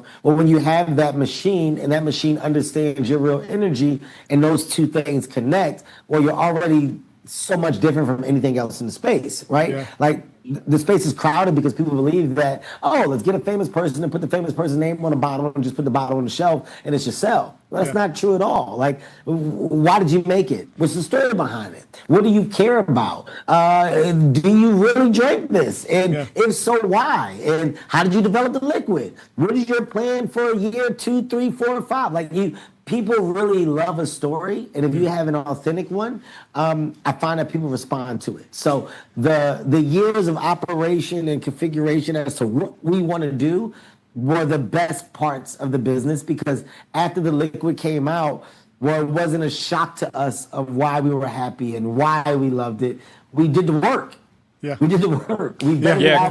Question from the chat. Walk us through the actual product development process. I'm assuming trips to Mexico, a lot of tastings, iteration. Yeah. But what did that look like? So there's a lot more that goes into this business than meets the eye for the consumers, right? So to your point earlier, the liquor business, the alcohol business, it's a very complex industry to navigate based on the 3-tier system dating back to the years of Prohibition. So there's certain criteria and ways you've got to navigate, and ultimately to build success, our perspective on it within consumer products and goods, and particularly within alcohol, where we saw the biggest opportunity over the last 5 years, is large corporations typically do not disrupt. They innovate well with liquids, they innovate well with package, but generally they're not disruptors. And that's not saying the alcohol industry alone, it's every large industry. So it takes independent entrepreneurial companies to be real disruptors, like you guys were speaking to the guy from Grun's the other day. Yeah. You guys are speaking to, John from Happy Dad. These are independent companies that are bucking the trend. And our model has been, let's be that independent spirited business. Let's make those bold, calculated decisions in real time and be really fast and agile in terms of how we operate in the market day to day. But let's partner with the best large corporate in the business, being Proximo and Juan Domingo Beckman from the Beckley Corporation. And let's bring some real scale to the table. So that muscularity of the Proximo machine and the agility of us in the market every day, leading on what consumers see, it's been a very successful partnership for us, and it's helped us buck that trend. And I also think, just to add to that, right? Like, you're not dealing with rocket sciences, right? Literally, like, people that are successful and people that have won, they've done it for a reason. So you're not trying to recreate the wheel or redesign the wheel. You're trying to better service the wheel. Sure. So sometimes the wheel, it falls into a space where everybody jumps on and the expectations are of norm. And they don't understand that you got to energize the wheel. You got to go in with some new energy, and what you'll find, those people will respond to that. I think our energy, hell yeah. I don't know what that was, but yeah. Okay, I don't know, but yeah. All right. Yeah. All right. It just got real. It got real just now. I don't know what. Yeah, you guys. We'll get you guys set up with a soundboard for some of your other meetings for when you're on Zoom. That just did something to me. It was like I took an espresso in real time. For sure. Okay, so to resell on strategy, you have a massive platform, but you have to get the product to a place where people can buy it when you're promoting it. What was the thought between distribution, getting it in stores, and then starting to push the promotion funnel versus just telling everyone about it? And they're like, yeah, I'm excited, but where do I get it? Oh, it's only available in a few stores. Well, A, it's patience. Okay. And B, it's actually realizing the real work that goes with that. Like, yes, I have a large platform and a huge social media following, but that doesn't mean that as soon as I post something and say do it, that people respond. You have to be on the ground. You have to do the real work. So within distribution, you gotta go and you gotta go talk and meet and shake the hands and build the relationships, right? The work that you're looking for is a response of what people feel the reason for your implementation in this space. Like when the partners meet you and they say, oh, he's not here for fiction, he's here for real. This is not fake. Yeah, we will support and we will back and we will suggest this to the new customer when they walk in. Try Kevin Hart's tequila, it's really good because Kevin came in here and Kevin sat in front of us and Kevin made us understand not only why we should taste it, but why we should back and support it. It's no different from a new artist. If a new artist is really hungry, you're showing up at every radio station, at every DJ outlet, and you got your CD or you got a hard drive because I want you to hear my sound, listen to it, and you're gonna get way more no's than you are gonna get yeses. But the breakthrough yes, when it goes on the radio waves, makes the work so much worth it. In this space, the work of getting every restaurant, every brand, every chain, every wine and spirits, liquor store, independent chain, etc. I went. So I expect to see the results of my work. I expect to see people responding because I know what I did to get it into a space of conversation. And I think for me, that energy is an energy that I'm not going to let go of. And my partners have responded to it tremendously. That's why we sit where we sit today. Where is the business today? How big is it? What are sales? What can you tell us about the shape of the business? The business today, Gran Coramino is now the fastest growing celebrity tequila brand in the world. We outpaced. There we go. Did it again. We grew last year by 100% year on year. We've done $200 million in retail sales. $200 million. Hit that gong, John. Congratulations. Turn into a DJ Khaled video. This is better than anything I've ever done.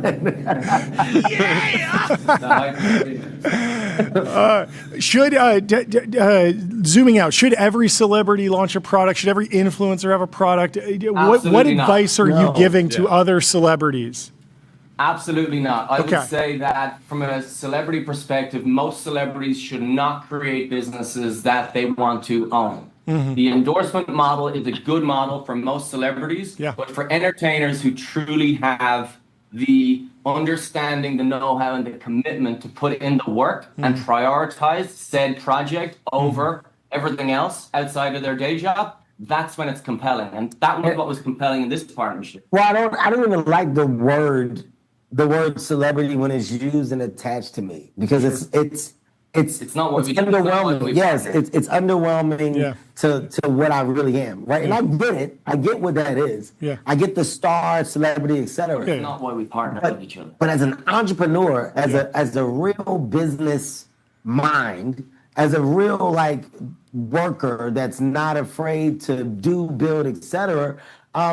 You're so much more, right? Like the idea of a mogul or concept of that is just a person that wants so much and is willing to do so much. And in doing so much, it means I'm not afraid to partner or align with people who have done. So in this space, slapping somebody's name on something and just thinking that it doesn't work. It doesn't work. You're in rare air of opportunity. And the celebrities that have had amazing success in the space of business, brand, portfolio, they do the work, right? Like I just throwing out names. You look at a Kim Kardashian, I don't think Kim gets the true credit that she deserves at all times of actually doing the work. People don't understand. Kim shows up. Yeah. She doesn't just have the idea. She shows up. Like the people know that they're going to see her on a daily. The office full of employees know that Kim walks through the halls. They know that her office is there and she's in meetings. She's on call. She does the work. So I myself am a do the work individual. And I think when you are and you are committed, there is no world of loss. You're always going to win because you're doing what everyone else refuses to do. Because they don't have the patience, they don't have the strength and mental ability to stay true to something through the ups and downs and see it all the way through. It's not easy. It's a very, very hard space to operate in. And yes, we're in amazing air right now, and I love it. Will it stay this way? Who knows? But no matter what, if you're committed to it, whether it's up, down, whatever, you're true to the process, and you know that ultimately sun is always going to be at the end of the tunnel. That's where we are. And that was the most compelling part of this partnership, is having a partner who understands, who's willing to be on the phone every day, the good days and the bad, but ultimately understanding the business behind the brand. So, Kevin, how are you thinking about maybe not work-life balance, but work-work balance? You have multiple roles, multiple projects. If you're going into a movie, are you telling everyone, okay, I need space, I need focus for a couple weeks? Or are you trying to have, okay, I'll do something in the morning and then something in the evening? What is your workflow like on a day-to-day basis? It's going to be pouring shots for the whole cast and the director. This is an example of why things need to fit your lifestyle. Right? If things fit your lifestyle and fit your day-to-day, you'll find that you're never forcing and truly fighting for time. Right? Everything can be done correctly. I am a product of structure and operation. I have an amazing team around me. And within that, if I'm doing a movie, I'm doing a movie. But while doing a movie, well, how do I make my partners a part of said movie? Is there spaces for me to amplify partnerships or relationships? If I'm on tour, can I position or present certain relationships or partnerships that I have to be visible while I'm doing the things that I'm doing? Hey man, I'm golfing. What partners can I align or place within what I'm doing on a regular? Hey, I got vacation time coming up, but when I do go on this vacation time, man, it's relaxing, but I have certain relationships and partnerships that service the idea of relaxation and what it looks like and what it should feel like. As a partner, you are always thinking of how to service those that are aligned with you. And when you have a mind like that and you operate like that, it becomes a systematic thing. It's never a fight. So yes, I am 365. I am a sun up to sundown person with work, but because of my system, nobody gets left out. wife, kids, partners, business, comedy, film, company, let's just say within company, employee, relationship. Like all of these things are embedded into an idea of my day-to-day and what I have to do. So it's never left behind. It's never skipped or overlooked. It's implemented, and rightfully so. Yeah. Everyone's been tracking a million different changes in media and entertainment over the last decade. Throughout your career, like what has been the biggest crucible moment? What has been the biggest trend change that you felt, okay, I need to adapt my strategy. I think everyone in my community needs to adapt our strategy. How have you processed the evolution of media over your career? I'll say getting older. Yeah. Right. I mean, I'm about to be 47 this summer. Overnight success. Sitting and witnessing a shift in marketing and a shift in entertainment. Right. This younger generation and how they're navigating and operating within social media, within storytelling, within finding ways to present themselves to the masses. I mean, the concept of a live streamer and a person that is literally talking to a screen all day and looking at a chat with comments, but finding a way to build revenue to where it's coming in droves, right? Like that to me, it's exciting. It's exciting to see a shift. So you don't fight that. You find a way to be a part of it. You find a way to support it. So where I think I've had an amazing lift is in amplifying that younger generation, right? Like when I have a chance to sit beside some of these younger guys that are doing these amazing things, well, it's dope for them to have stars like myself on their platforms or supporting them in that space. I don't need nothing or want anything in return. I just want to see people win. But when you're supporting the new, it just makes you aware. Not being aware is ridiculous. Fighting what is in real time a new space of success. You're seeing ad revenue, crazy spins from the biggest brands in the business, and you're seeing where they're now spending it. Television is changing. The on-demand feel and want has changed. How we watch movies and want movies have changed. Live entertainment still exists today, but it's bigger than ever because people still want to go out, but you're realizing they still want to be home. You gotta go and you gotta say, how do I basically fit into these pockets, and how do I deliver in a manner to where it's real and it's never forced? Well, you do that with support first and elevation for them, and then things come back to you. Right now, it's all about me saying, I see you young guys, you young women. I love what you're doing. I want to see you win. How can I help you? And then in return, their audience gets to say Kevin is cool. But it's a them first, me second now. This is a prime example, Jordy, of you guys. When we've been tracking what you guys have been doing for the last 2 years, it's incredible. And when the business outlets came up in terms of the list of targets, TVPN was on the top. We want to be in the story. We want to know what's new. We think it's bold and exciting what you're doing. Congrats on the deal with OpenAI. Thank you. But I mean, you guys are just getting started. But us knowing you, us knowing that we want to be on that platform, that's what it's about. And big companies don't often think that way, but we're empowered to be able to make those decisions day to day to be here with you. It's a great point. Really good point. Last question, guys.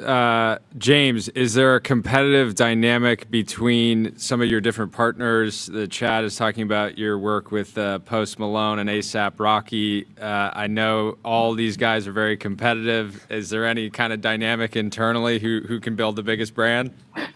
No, I know you don't. I know you don't want second or third, Kevin. It's not a competition, but there is no shortcut to success, and it's hard work is required. Oh, it's looking like it's a competition. Whenever somebody says it's not a competition, you know it's a competition. I will tell you this: we should all look at what each other are doing, and you figure out ways to take small pieces of the recipe that's working, right? Like I think ASAP and Post have done a great job in building businesses and building brands, myself included. And when you see what's working for each other, you find ways to take pieces. Like ultimately, I want to see everybody win. I would love to see us all win. I would love to see his company succeed and be everything that it should be and more. But you would just hate for somebody to win more than you. I want everyone to win, just slightly not slightly less than me. I'm winning.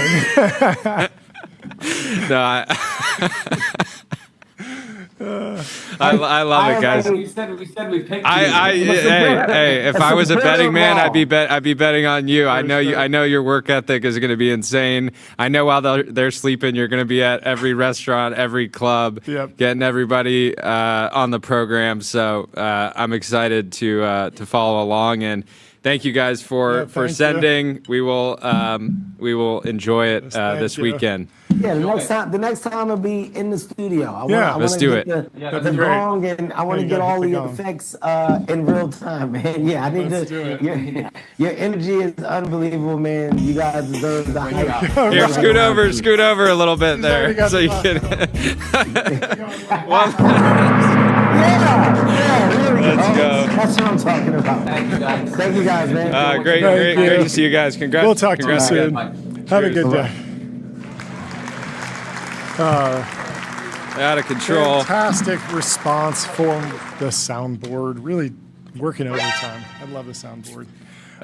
Poor Matan from Factory. That's a tough act to follow for sure. But he'll be joining us in about 10 minutes. We can go through more time. Speaking of entertainment, Variety has a post. Val Kilmer has been. Is this a movie? Is this Val Kilmer is an actor, John, who passed away recently. He was in Top Gun and in the new Top Gun as well, but that was his final movie. Very sad. Has been resurrected by AI to star in the new movie As Deep as the Grave. Wow. Here's a first look at the film's trailer. Kilmer's digital return has the support of his daughter, Mercedes, who previously told Variety he always looked at emerging technologies with optimism as a tool to expand the possibilities of storytelling. This spirit is something that we are all honoring within this specific film, of which he was an integral part.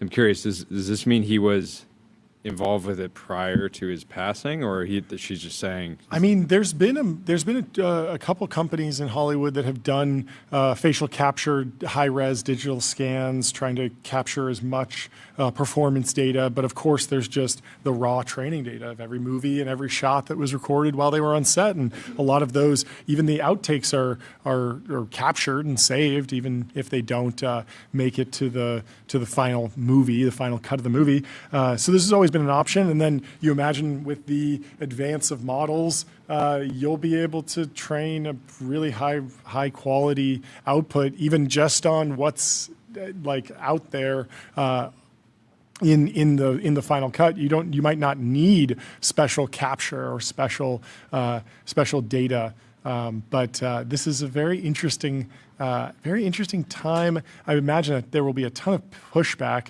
on this broadly, but if the audience opts in and the actor opts in, I imagine this will be written into a lot of wills and a lot of contracts and agreements. I imagine that all of Hollywood will be grappling with how they process this going forward. But if it makes for good entertainment, the reason that I think it will become extremely frequent is that just the financial incentive for the family. For sure. For better or worse. I'm sure a lot of people will be upset about that. But do we have our next guest in the waiting room already? Before we get Matan in, we got to talk about Zach. Zach has this app, Share Aura. Yeah. It's a running-focused app. They now have a feature, from what I've been seeing, where people can basically go on a run. It's like a live stream of your run. So people can come in and like heckle you. They can cheer you on. You can come on with like video, or it just has you on the map. So it's like tracking your pace, your mileage, all this stuff. It's very, very cool. We got to have Zach on to talk about it. This used to be such a hard feature to build, and it just of course there's services and APIs that allow for live streaming to be bolted on pretty quickly, but remarkable that Zach was able to roll this feature out with such a small team and so early in the journey for the app. So seems fun. Feels a little hard to run with your camera there to show your face, but I guess certain runners will adapt if it's good content. Well, We have Matan from Factory. He is the co-founder and CEO. Matan, You dog. How you doing? You dog. Hello, You hello. absolute dog. I'm What doing happened? well. What happened? I'm doing Tell us. well. Tell How us are the you guys news. doing? How you Dude, doing? how big is this market? Because This is the most important market there is. It seems like it. it really seems like it. Break down the news for us first. What happened? Hit us with the news, and then we'll get into Yes. it. So, well, first of all, I'm reporting live from, and let's play a quick word association game. I'm going to tell you where I'm calling in live from. Okay. You got to give me a first word that comes to mind. Coming in live from the Rosewood in Menlo Park. Oh, Nobu? Andreessen Horowitz. Enterprise software. Come on, Enterprise guys. This software. is the temple, the temple of selling It enterprise is, software. it is. I'm in here Yeah. closing deals, I but love more it. importantly, here to share with you guys about our latest fundraise.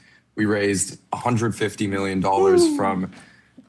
There we go. From the great folks at Coastal Ventures, Sequoia Capital, Blackstone, Insight, NEA, and some other great partners. And we're very, very excited to have their support. That's amazing. Talk about the last, I feel like it's at least 3 months, maybe a bit more since the last time you were on the show. Talk about how the space is evolving. I mean, there's just so much noise, like every single day. Somebody's saying, Battling this it out. company This is is over. dead. This Just entire go paradigm fast. is Yep. dead. You guys clearly have just kept your head down and are making a lot of progress. But walk us through kind of how the space is evolving, how your business is evolving. Yeah, absolutely. So I guess, first of all, I think, there's obviously a lot of excitement in this space because there's just so much to be done in terms of software development. There are so many things that software developers don't enjoy doing, but they unfortunately have to be doing. And I think there's kind of an early phase of excitement where everyone was just, thinking about all the possibilities and kind of investing kind of the resources, both from the financing side, but then also in the enterprise side in terms of making sure they stay up to date. But I think there was a bit of a lag where first, they were like, hey, here are all the things we want to do. Let's go and tell our developers to actually do it. And there's kind of a lagging period where they didn't do it. And then in the last 6 months, really, everyone started adopting agentic AI. You see that in the revenue numbers of every model provider. And I think now there's a bit of a hangover where some people are realizing that they wanted their engineers to go and adopt things, and adopt they did. However, they might not be doing so in the most efficient manner. There are large enterprises that we work with that found that on a monthly basis, they spend on the order of hundreds of thousands of dollars on developers saying things like hello to Opus 4.6 fast or GPT 5.4 like ultra high, which is probably not the best use of those tokens. And I think a tool like Factory, where we can be model agnostic and dynamically route them to the appropriate model for the appropriate task. That has been something that's been really getting a lot of enterprise excitement. Yeah, this token maxing trend. Meta, of course, was they love to spend money on AI. They had their internal leaderboard to see who could basically produce the most tokens. There had been some chatter that people had effectively just created loops to just like get to the top of the chart, even though I'm not sure it's an award worth winning. Do you think that like large corporates are already like, hey, do you think this is a period where it'll be like for the first half of this year, people are like, yeah, just try a bunch of stuff and then we'll see where we land? Or do you think there's already going to be more of a pullback? I know the Uber CTO had went on the record and was talking about like, hey, we basically spent our whole inference budget in the first quarter, and we got to figure out what our plan is on a go-forward basis. Yeah, I mean, I think what we're seeing is that every company kind of has to go through these phases. Where like phase 0 is reluctance to adopt. Because developers have their workflows that they've had for the last 20 years. They might not want to change it. And phase 1 is kind of throw the kitchen sink, just use as much AI as possible. Whatever you do, just change your workflows. And then I think a lot of people, and maybe more the frontier companies like Uber, who's always kind of very ahead of the curve as it relates to these things, they're now getting into the phase 2, which is Meta, obviously, is an example as well. okay, great, people are now adopting, we're proving that they can change their behavior and use these tools. Now we need to make sure we're actually doing it efficiently and effectively. And I think it's fine as like a natural process. Yes, you'll overspend in that phase one, but the point of that is to get to the phase two, where then you're actually really efficient on a per token basis, moving the needle for the business, delivering software faster. What's going on international? We saw you in SF, I believe the day of the Super Bowl, and you talked about going international. How are companies and developers abroad thinking about code gen and the category broadly? Yeah, absolutely. I mean, I think one thing that's really important is that, people build software around the world. Even though the best software is probably based in the US, there's still some fantastic software out there. And so I think, the way we've built Factory in particular is amenable to, places like Europe or Asia or Australia, because, they have different rules about where the data needs to live, where the models need to live. And Factory is one of the only solutions that is fully on-prem, fully modular. So, my co-founder, likes to say, you could deploy Factory on a nuclear submarine as long as you have GPUs down there. And, in places that tend to have a lot of regulation like Europe, that actually works quite well. And so with some of this funding, we're opening up an office in London and air horn for European regulation. There we go. Can you talk about some of the projects that you're seeing speed up on the back of AI agents? Because there's this weird dichotomy where we see huge token budgets, huge AI spend, a lot, and then you dig in and you see people tell stories about building a lot of internal tools, a lot of new dashboards, automating workflows, being more efficient. But people, it feels like they haven't really felt the external facing. I don't know. It just feels like if you Meta is using a bunch of AI. If you open Instagram, it's sort of the same app. It's not like, oh wow, they have an entirely different paradigm and it feels like an entirely new app. And maybe that's just because that particular platform is mature. But where is in terms of internal tooling, customer-facing software, entirely new ideas, automations, where are you seeing the most adoption, the most impact? Yeah. So I love the framing of that, because I think there's kind of two separate types of usage that we see. There's one that's like the fun and cool stuff of let me build all these new apps from scratch, which probably doesn't move the needle for the business. And then there are the less sexy things, but actually save developers a ton of time. And that's where we're seeing kind of under the hood a lot of the ROI coming from. And I think generally the name of the game there is, developers are really smart. They spend years of their lives becoming experts and they get paid a lot of money. They should not be spending their time on low leverage things like documentation or testing, or spending 2 years doing legacy code migrations. So generally the orgs that we see get the most ROI are the ones who basically play whack-a-mole with what is the lowest leverage thing that our developers are doing right now? Great, let's use droids to automate it. Or some language that's really emerging is let's build a software factory that goes in and automates these low leverage tasks. And I really think we take a lot of inspiration, and it is even where our name comes from, is what Elon and Tesla did to the physical factories. If you go to Tesla factories, they're mostly machine arms going and doing things. And there's no reason that software can't be very similar. Obviously you still need humans involved, but those humans tend to play a role of more designing that software factory, figuring out what is the most efficient way to configure that factory so that you can move the needle on your business, produce more output. How important is wide diffusion of models? We've been following the latest model from Anthropic Mythos. That's only available to a few companies. Is the strategy to focus on being cross-platform or get access to that model earlier and then act as a diffusion layer for that? How are you thinking about the future where more advanced models are sort of gated? Yeah, I think for us, the biggest thing is enterprises need to be model agnostic. It is a non-negotiable that they cannot standardize on just one provider for a number of reasons. One might be, if that API endpoint goes down, which, some models these days haven't been the most reliable.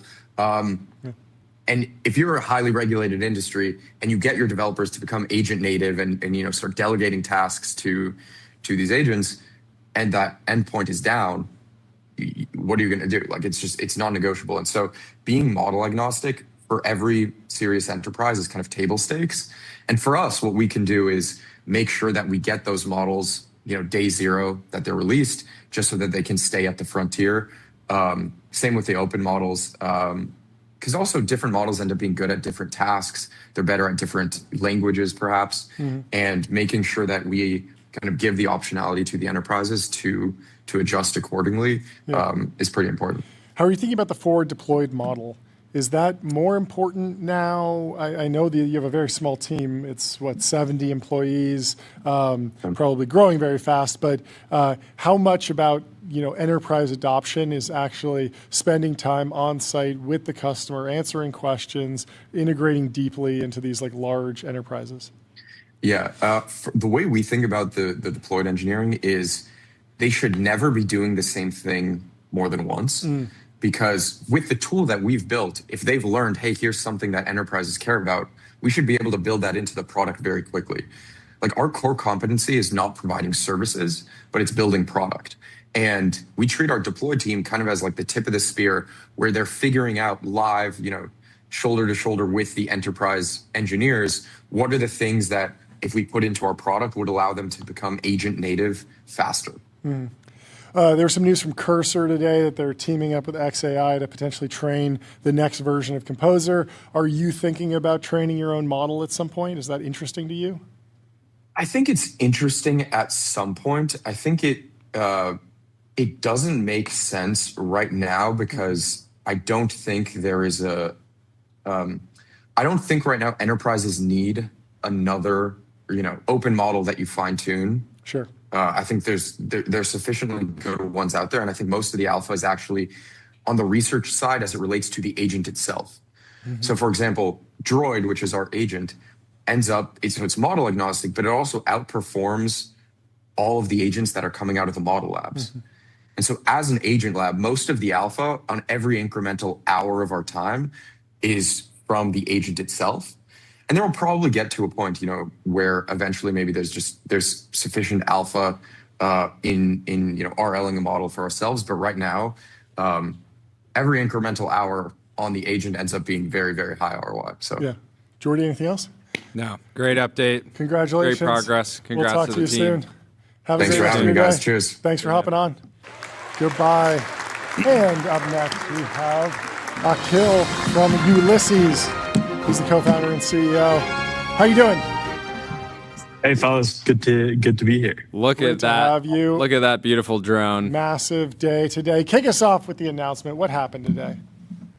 Well, I've got my friend, my Mako here, one of our pet robotic sharks, and we're going to be building a hell of a lot more of them. We've just announced our Series A, led by Andreessen Horowitz, American Dynamism Fund, at $38 million. Congratulations. Very, very, very, very, very cool. Why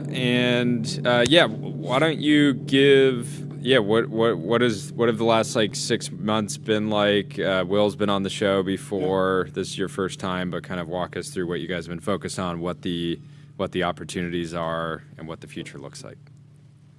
Yeah, for sure. So, as you guys might already know, we're building autonomous maritime robotics to solve the most critical challenges in what is arguably the most critical domain on the planet. We're talking commercial applications ranging from just monitoring and maintaining infrastructure for offshore energy, oil and gas, renewables, also telecoms, maintaining and securing the critical communications infrastructure, also shipping, terminals, ports, that kind of thing as well.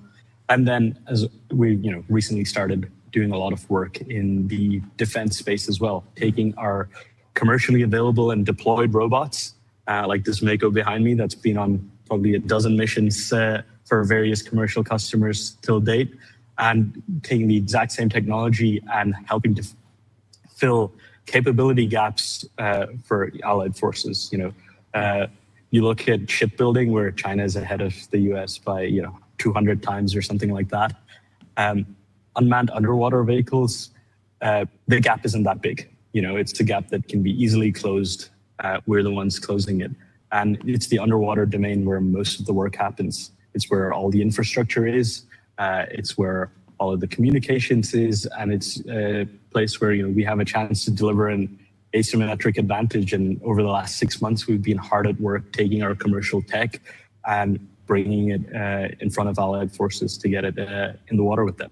So talk about the commercial applications. If I have a oil rig and I want to inspect and make sure that the barnacles aren't getting out of control or something, I drop this in the water. Am I piloting it remotely? Does it have an autonomous sort of path that it can swim around on or drive around on and collect data, imagery? What are the sensors stack? Like, how am I actually getting value from this on day one?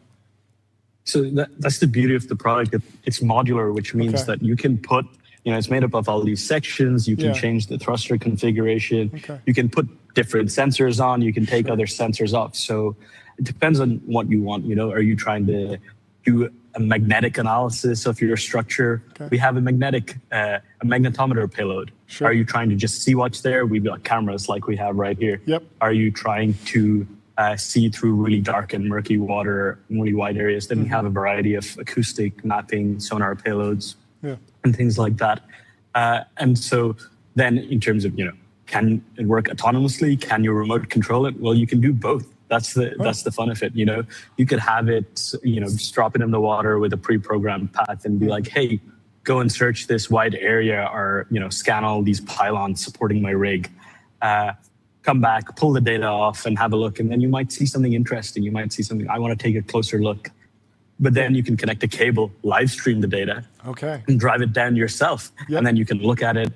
And we support robotic payloads as well. So then you can start interacting with it. You might want to scrape something off. You might want to cut something that's entangled. You might want to place something. We have payloads that do all of that. Yeah. How are you thinking about range and battery life and just all the different trade-offs that go into actually getting something that can have an impact for a meaningful amount of time or across a meaningful amount of space? It doesn't look like the biggest ship. How far can it go? How deep can it go? What are the options here? Yeah, this is one of our more compact vehicles. This one's about 65 inches in length, but we can go in excess of 140 inches because you can stack batteries. This one here in this configuration, it's not the most hydrodynamic configuration, which means it's not the most efficient. So it's only going to go maybe 20 nautical miles with one battery box. But if you want it to go 60 nautical miles, put 3 battery boxes on. Or if you take the thruster pods off and you just have this big tube, that's the most efficient. And then you can actually go, four battery boxes in length because you take the pods out. That gives you space for another battery box. Then you can go up to 250 nautical miles. This is going slower, but farther. That makes sense. And it's also a more efficient shape. More efficient. I saw that there's 2 cameras on the front. Is that for stereoscopic vision, or is one of them telephoto, one of them wide angle? Why 2 lenses on the front? In this case, it doesn't really show up, but they are actually 2 separate lenses, 2 different sensors as well, for just different use cases. But they're modules. So you can see this port is actually blank here, but we actually make our own cameras as well, and you can plug them in with different lenses. You can have a stereo configuration. We've actually got ones on top here as well, because this one, the idea is you can have it swim underneath structures, and you can be looking up and doing inspection up above. So you're making your own cameras. Very flexible. How vertically integrated are you? This feels like with defense applications, it's really important to be onshore, but I would imagine trying to take advantage of as much of the supply chain as you can. What's been the build versus buy strategy? Well, we found coming into this, there were a lot of things we honestly wanted to buy, and we looked into buying, but we found the idiot index in maritime is insane. Oh yeah.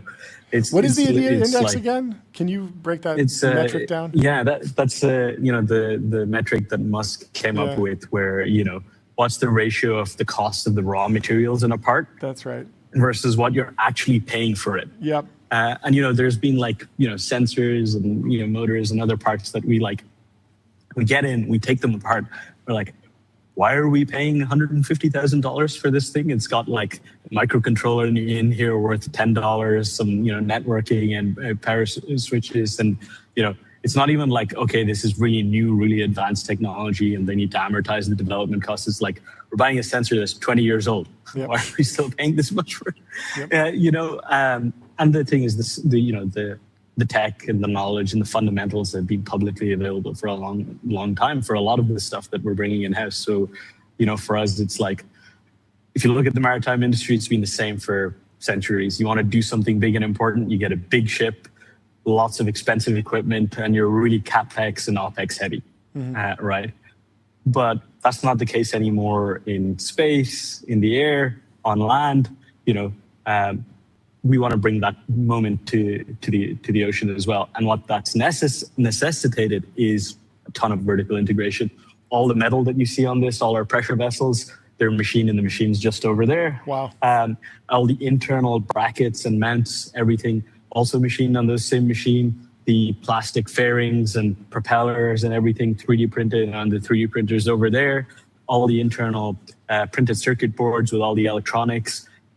We don't make the boards ourselves yet, but we do have the ability to actually assemble the boards. We get the raw components in, place them on the boards, and we've got an automated line doing that. And that's massively brought our costs down, made it much easier for us to have a product that's fundamentally very easy to scale, but also massively saved us tons of money in terms of development time and iteration speed. There's things we've done that we did in 3 days that before we brought machining in-house probably would have taken us 3 months. Mm-hmm. Well, that's very exciting. Thank you so much. Incredible progress.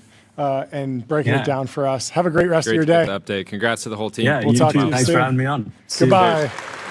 Our next guest is Charlie Cheever, the co-founder of Expo. Previously, he co-founded Quora, where he served as CTO and helped scale the platform to millions of users. What's happening? How are you doing? Hey, I'm great. How are you guys? I'm good. Great. Welcome to the show. Excited to chat. I think most people will be familiar with your background, but would love to get the introduction on Expo and go through the news today. Yeah, we just raised a $45 million Series B from Georgian.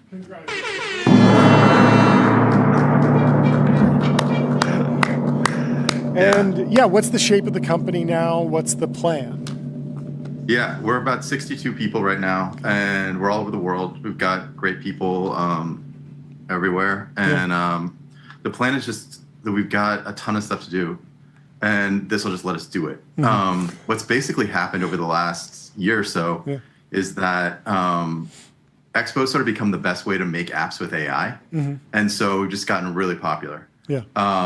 And so that's meant that there's just a ton of stuff to do. Yeah. And so we're working on it. Coding models are clearly aware of React Native and Objective-C and Swift to some degree, but there's always been a disconnect between Xcode or, actually delivering the product. And it feels like when you click on some vibe-coded app, it's almost always in the web. It feels like there's going to be a boom. We're already seeing some stats on the App Store, but walk me through what it takes to actually deliver value in app creation that's differentiated. Yeah. So what we've been, our basic philosophy for the last couple of years or since the beginning has been, that we want to take everything that's good about web development and bring that to mobile, so that it just is easy and everything that's just easy and fast about building and distributing on the web. We bring that to mobile. Okay. And so a year and a half ago, I would have said, what's great about Expo is that you can take your, React web developer team and you can point them at mobile and they can build a great mobile app that feels really, really good. Sure. And today the pitch now becomes these AI models are so well trained on React and JavaScript, TypeScript, et cetera, that they're really, really good at this for this. Yeah. But the other really important thing there is Expo isn't just a way to build mobile apps with JavaScript. We kind of saw that attempted in the past and it just didn't work out that well because people would use, the HTML5 as a content delivery mechanism, and it just wouldn't feel right. It just wouldn't be good enough. PhoneGap was one of the popular ones at the time. Stuff like that. And so what's different here is just that, Expo is really a way to make apps with TypeScript and React Native and stuff like that, but also let you drop down really easily to Swift and Kotlin and stuff like that. So wherever you need to, you can go make that polish. It's sort of in the same way that a developer making server-side software might write a code base in a mix of Python and Rust or something like that. You can move in between them seamlessly, and that's a huge deal, and means that like the people who are making apps with Expo are making sort of like stuff that's top tier, top of the App Store charts, that kind of stuff, because you can hit that quality bar that people expect on mobile these days. What's your view on how, maybe I won't ask you that, but I would say, what do you think how do you think Apple should be approaching the vibe coding boom explosion of new software applications? Like they are, there's been so much frustration with them. They've been under pressure because of, billing and payment policies. But they certainly, specifically just looking at like, if you 10x or 100x or maybe someday 1,000x the amount of software, that is a real challenge for them. And so they're not going to get everything perfect, but I'm curious, like what advice you give them. One place where I think they've done a nice job is on the Macintosh, or Mac, I guess they call it these days, where like, if you want to get software on the Mac, you can go to the App Store on the Mac, or you can get it from the web, or you can just, a lot of places, like if I install like Slack or Notion, I typically go to their website and download an installer, and it works. And what they've done a really nice job of like tightening up the security model around the kernel and the operating system and things like that. And there's not really any significant security problems I'm aware of on the Mac. And I think that should be a really good model. And also, nobody's on the developer side. I don't know of a lot of developers who are super frustrated with distributing software on the Mac either. So I think like, from my perspective, I feel like they've actually figured out a pretty good model, and they just should apply that to iOS. Yeah. It's true. Like, I was reading an article the other day that I think App Store submissions are up sort of 84% this quarter. Yeah. And obviously, like, a lot of that is new Expo apps. A lot of those are vibe coded. There's a lot of new app building tools out there. A lot of those are built with Expo, most of them. And so like, yeah, a lot of people are frustrated that, they're getting rejected for strange reasons, or they don't know what's going on or why. But I think overall this will get sorted out. I mean, like, it's too possible, and there's too much demand for like building new software and building customized software and building software with bigger surface areas. Like it's clearly going to happen. I don't know. I feel like sort of like when Uber launched, there was a bunch of regulatory things and policy things to find out, but like it was just such a good idea and just needed to happen. And so like eventually the dam kind of, I don't know if it burst, but it like things got sorted out, and people take Ubers now. And I think people will be able to make software and distribute it in the future. Yeah. What percentage of your growth do you think is like agent led, as in, various coding agents effectively choosing Expo or helping guide the team or entrepreneur to using the product? Yeah.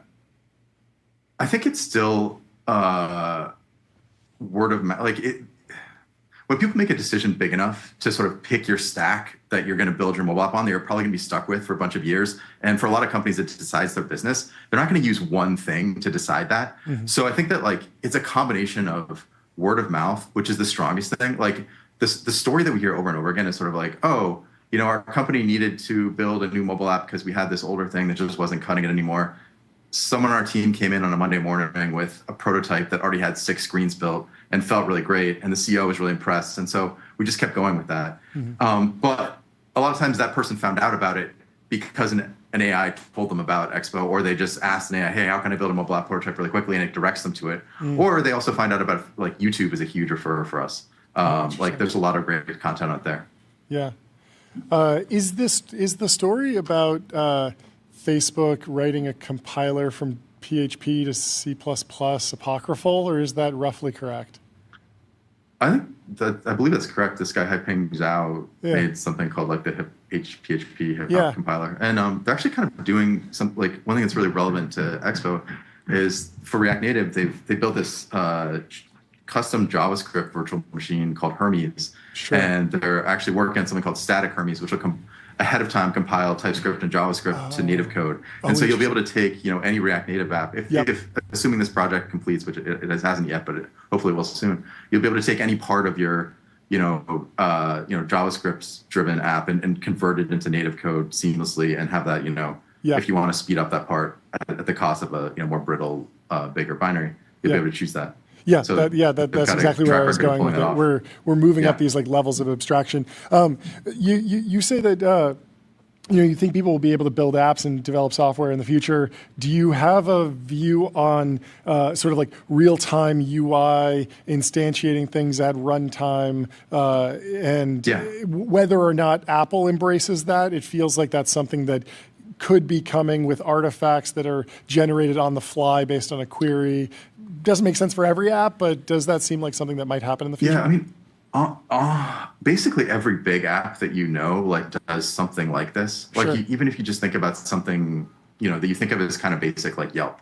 Like at first it's like, oh, like this is a really structured, every restaurant page like this looks the same. But then they start to add more features, and there's like, oh, well, this restaurant wants to post its hours in this way, or there's a chain here, so we need to link to other locations. And they start to make some sort of like JSON format that describes the complexity of the UI, and then they keep extending it and extending it. And so like there's an old saying that's sort of like, every sufficiently complicated C++ program contains a poorly implemented half-baked version of Lisp in it, or something like that. And I think every mobile app that gets sufficiently big basically ends up with some sort of custom dynamic on-the-fly rendering system for as their content becomes richer and richer. And I think like what's nice about using JavaScript and React Native is it's a fully featured real programming language, takes care of all the problems, like makes sure things are correctly updated, et cetera, and like you why not use the real thing once you're going in that direction? Yeah. What does it take to get a job with you these days? If you're a software engineer, there's a lot of people that are stopping. They're not studying computer science anymore. There's a bit of a reckoning. There's a question about where young people should go. How do you counsel someone who's in college right now and interested in technology? I personally, there's 3 things that I look for. Yeah. I would say like taste is probably the most important thing. I mean, and like I've said this for years, but now with like AI, this becomes even more important, where it's just like, we still need somebody to say like, this is good. And like, this is what we should be doing, and what you're actually trying to build.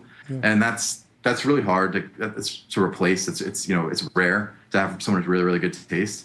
And so someone who just has good judgment, that's incredibly important. Then the second thing is like, we call it like high APM. APM is like a term from like real-time strategy video games, where it's basically like, if you ever played like, StarCraft back in the day or something like that, part of it is a strategy game, but part of it is just like, if you just do more stuff faster than other people, you're going to beat them. And so like, we look for people that just like do a bunch of stuff really quickly, but like with a precision, and that you're not just doing like totally random stuff, but you're doing like effective stuff. And then the third thing we talk about is just high agency, where like, you can see right now that like writing code has become not a big problem for a lot of companies, but shipping good software is still a big problem for a lot of companies. And that's because the problem of like actually making stuff and getting over the finish line out the door into your users, and properly messaged and all these other things, and supported and iterated on to match what your customers actually need, et cetera, et cetera, et cetera. Those are all pretty hard, and a lot of times they involve like doing annoying stuff or solving like problems nobody ever wrote a manual on how to solve before. And just so people are just like, oh, I'm going to get this done, and I'm just to figure it out, and I'm just going to like run through walls to figure that out.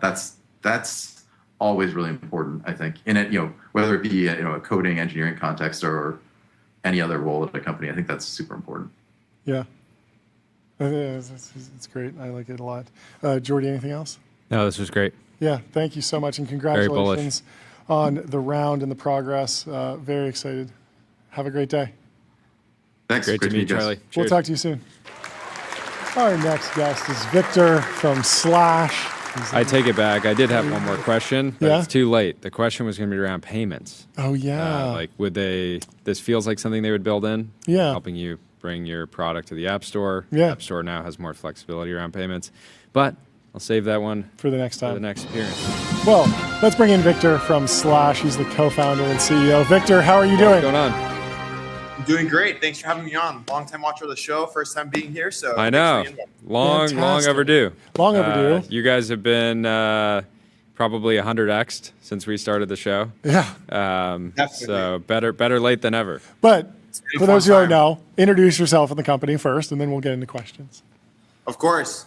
I'm the founder and CEO of Slash. Slash is one of the fastest, if not the fastest growing business banking platforms in America. Okay. Over 5,000 businesses spend nearly $10 billion a year on our corporate cards. Yeah. And the reason all these business owners are coming to Slash is quite simple. We live in an age where you can talk to machines, where cars can drive themselves, but the vast majority of entrepreneurs in America are still banking with an institution that has an interface that was last updated in the year 2003. So core to the Slash thesis is this idea that your bank can do so much more for you than just let you hold and send your money. It can be the place where you invoice your customers, where you reimburse your employees for out-of-pocket expenses, where you figure out how to just run a much more efficient operation. And we have ambitions to be this generation's JP Morgan, and we're going to do it by building the most powerful business banking platform imaginable. And John, I'm not sure you remember, but we met one time at a Teal Fellowship retreat. Oh, very cool. Yeah. Awesome. Like around Napa or somewhere like that. Very cool.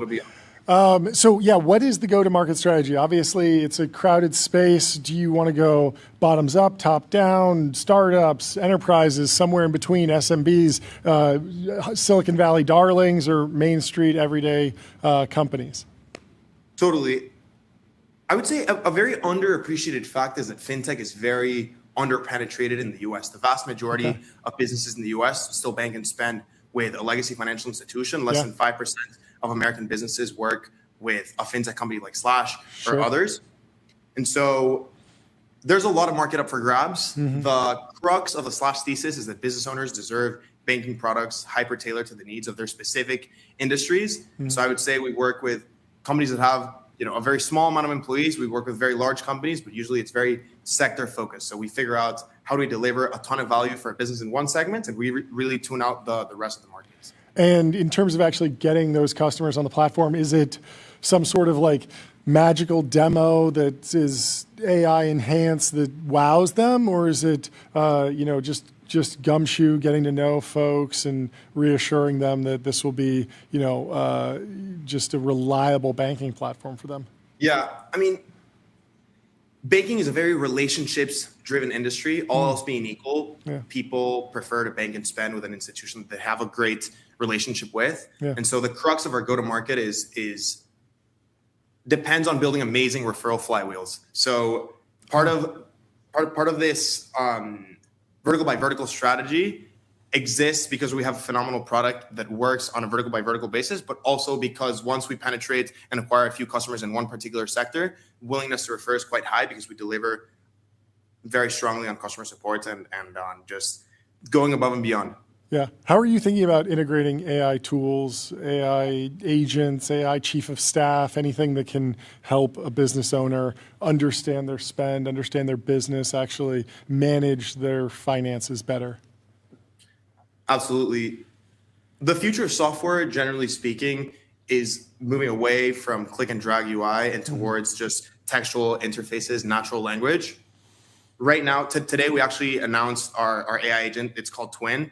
And it allows you to take every single action you can take from within the Slash dashboard, but in natural language. So that's where everything's going. That's where all software is going. And we decided to practically take that step today. That's number one. And then that's number two. That's the most Gen Z name for an agent ever. Twin? I love it. Twin. That's my twin. That's my twin. It's my twin. It's my twin. It's an underutilized term. It's super underutilized. Yeah.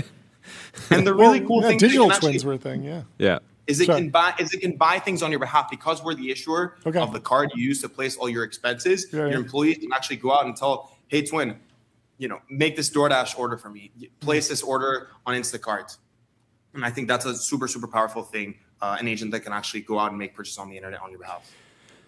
You just raised a bunch of money. What is VC sentiment around fintech right now? I know you guys have stablecoin functionality. I'm sure that was interesting. And at this scale, like, you have a bunch of really positive metrics that you can lean on. But I'm curious what overall sentiment was from the investor base. I think there were two things that investors found quite compelling about Slash. The first is that we're a very revenue efficient company, that our business is approaching $300 million in annual revenue. We have a team of just around 70 people. So our business does over $4 million in revenue per employee. And the reason, thank you, we've been able to do that is because so many of these processes that legacy banks and the fintechs that came before us throw a lot of headcount at, processing disputes, parsing documents when somebody applies for an application, submitting a SAR filing to regulators.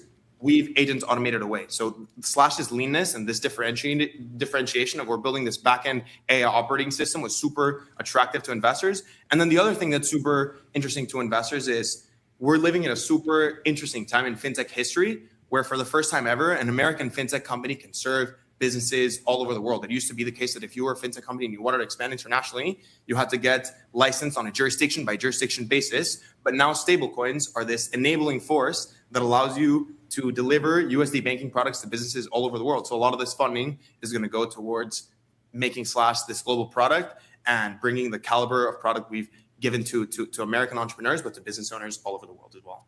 Amazing. Well, congrats on all the progress. And yeah, great to finally meet. Great to have you on the show. Yeah, super impressive. We'll talk to you soon. Cheers, Victor. Have a good rest of your day. Powerful nominative determinism. Victor, yes, he will be the victor. I like that.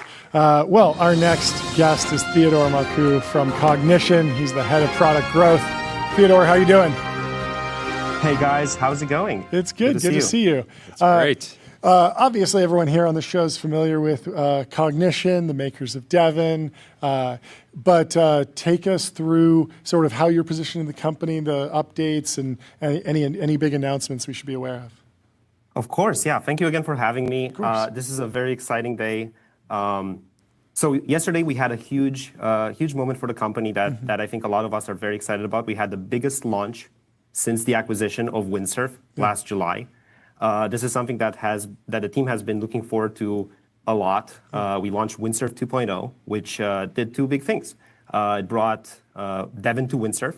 So finally, the world's software engineering agent is available in Windsurf, and we have now an agent command center. So our sort of vision for the future of software engineering, which is managing a team of agents, both remote and local, that works sort of alongside you. You have an army at your back. Windsurf 2.0 makes that easier than ever.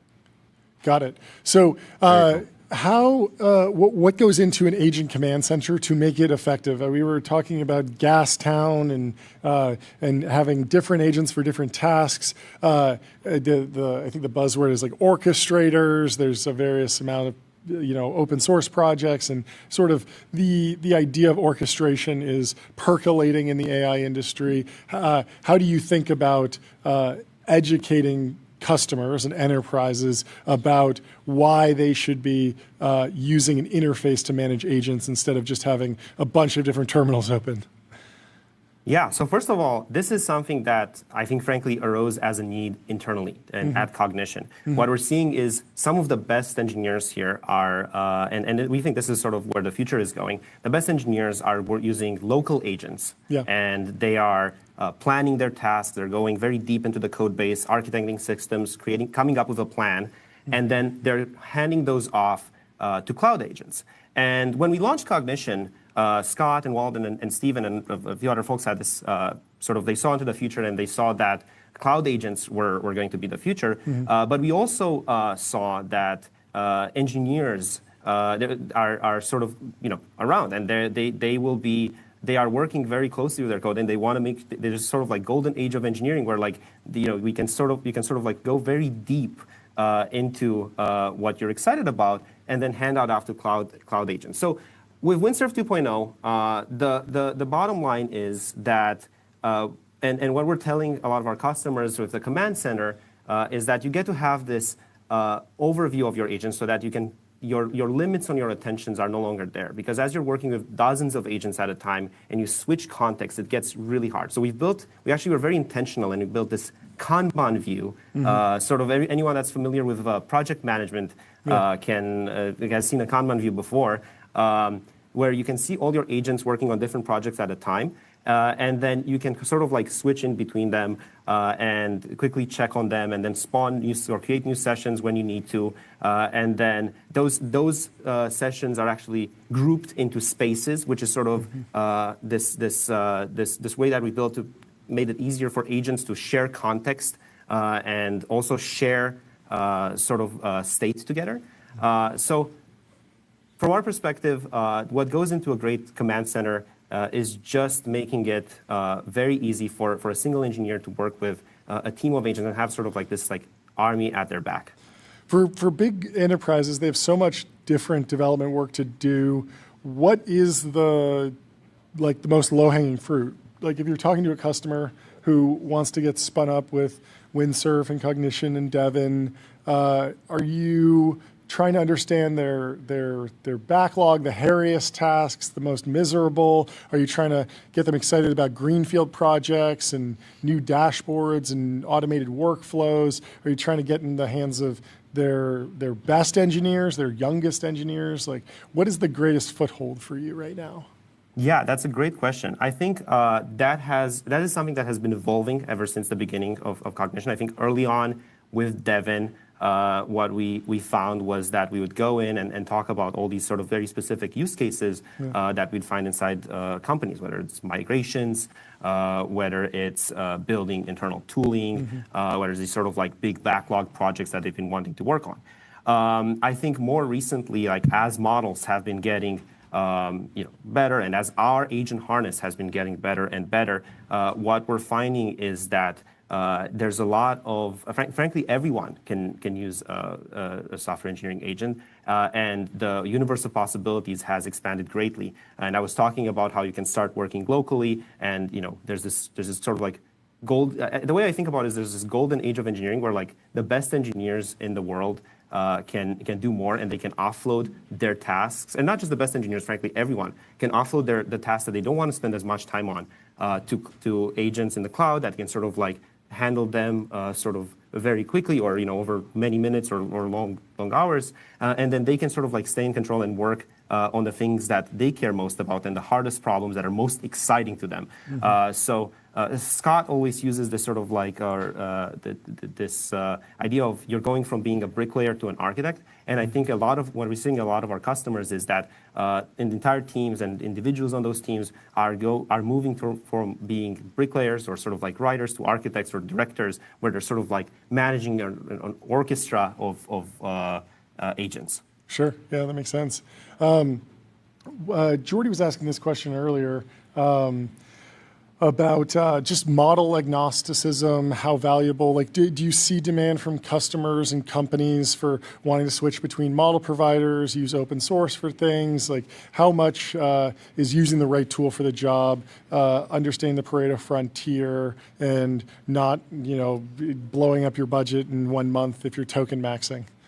Yeah, that's something that comes up all the time. Yeah. And as you know, Cognition has been model agnostic from day zero. Yeah. We've always worked with the best models and all of the models that are available, evaluated them internally, figured out how to make the best agent harness for Devin, how to make the best sort of agent harness for Windsurf as well. And what we're seeing from our customers is that there's a lot of demand from trying out different models for different tasks. We're constantly working with them actually to make sure that we can sort of like advise them on what are the things that, models have this sort of jagged line of intelligence where like some of them are really good at specific things, others are less good at those things. Like for example, Opus 4.7 came out today, and congratulations to Anthropic on a great model launch. That model is very good at deep investigations. So we're sort of trying to look at how can we use that in our sort of, for example, Devin review workflows, where Devin can go in and look at a PR and try to figure out all the bugs and all the issues that might be associated with it. Yeah, that makes sense. Well, congratulations on the progress. Thank you so much. Great to meet you, and give our best to the team. Yeah, we'll talk to you soon. Thank you, guys. Have a good rest of your day. There's a ton of breaking news. The big one is Reed Netflix. Hastings. Reed Hastings is stepping off down. the board of Netflix, and the stock is down tremendously. And but this is good. He's not stepping off the board. He's stepping off the board in June. He announced that he's stepping off the board. But yes, I mean, that's the same. No, but why is this again, good? It's good because it's good for Reed specifically. Oh yeah. Because it shows that people have confidence in his leadership and his vision. Yeah. And I'm sure that I would expect Netflix to make a quick recovery. But yeah, it's up Reed is 12%, 13% in the last month, down 8.5% overnight after hours. But we'll see where the stock settles. Tomorrow after the market processes this. The alternative is a nightmare for Reed because if he announced this, and the stock popped 20%.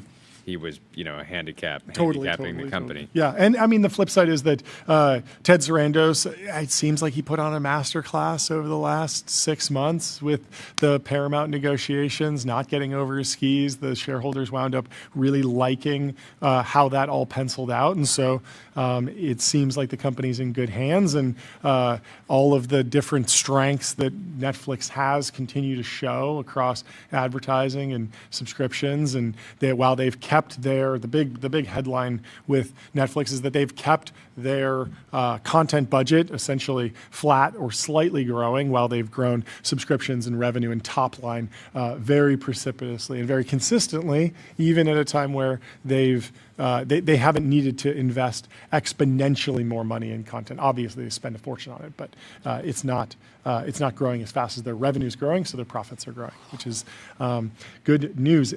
Hastings' departure marks the end of an era for Netflix, which under his leadership transformed from a DVD by mail business to a juggernaut in subscription video streaming and disrupted Hollywood. He said, "My real contribution at Netflix wasn't a single decision," Hastings said in a statement that was in a company letter to shareholders. "It was a focus on member joy, building a culture that others could inherit and improve, and building a company that could be both beloved by members and wildly successful for generations to come."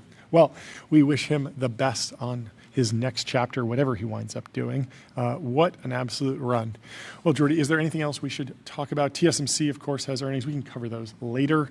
The chip maker TSMC is more bullish than ever on AI despite the Iran war, so some good news there. And lots more stories to talk about, but we will be back with you on Monday at 11 a.m. It's been an honor and a privilege. And we'll see you with you here today. Leave us 5 stars on Apple Podcasts and Spotify.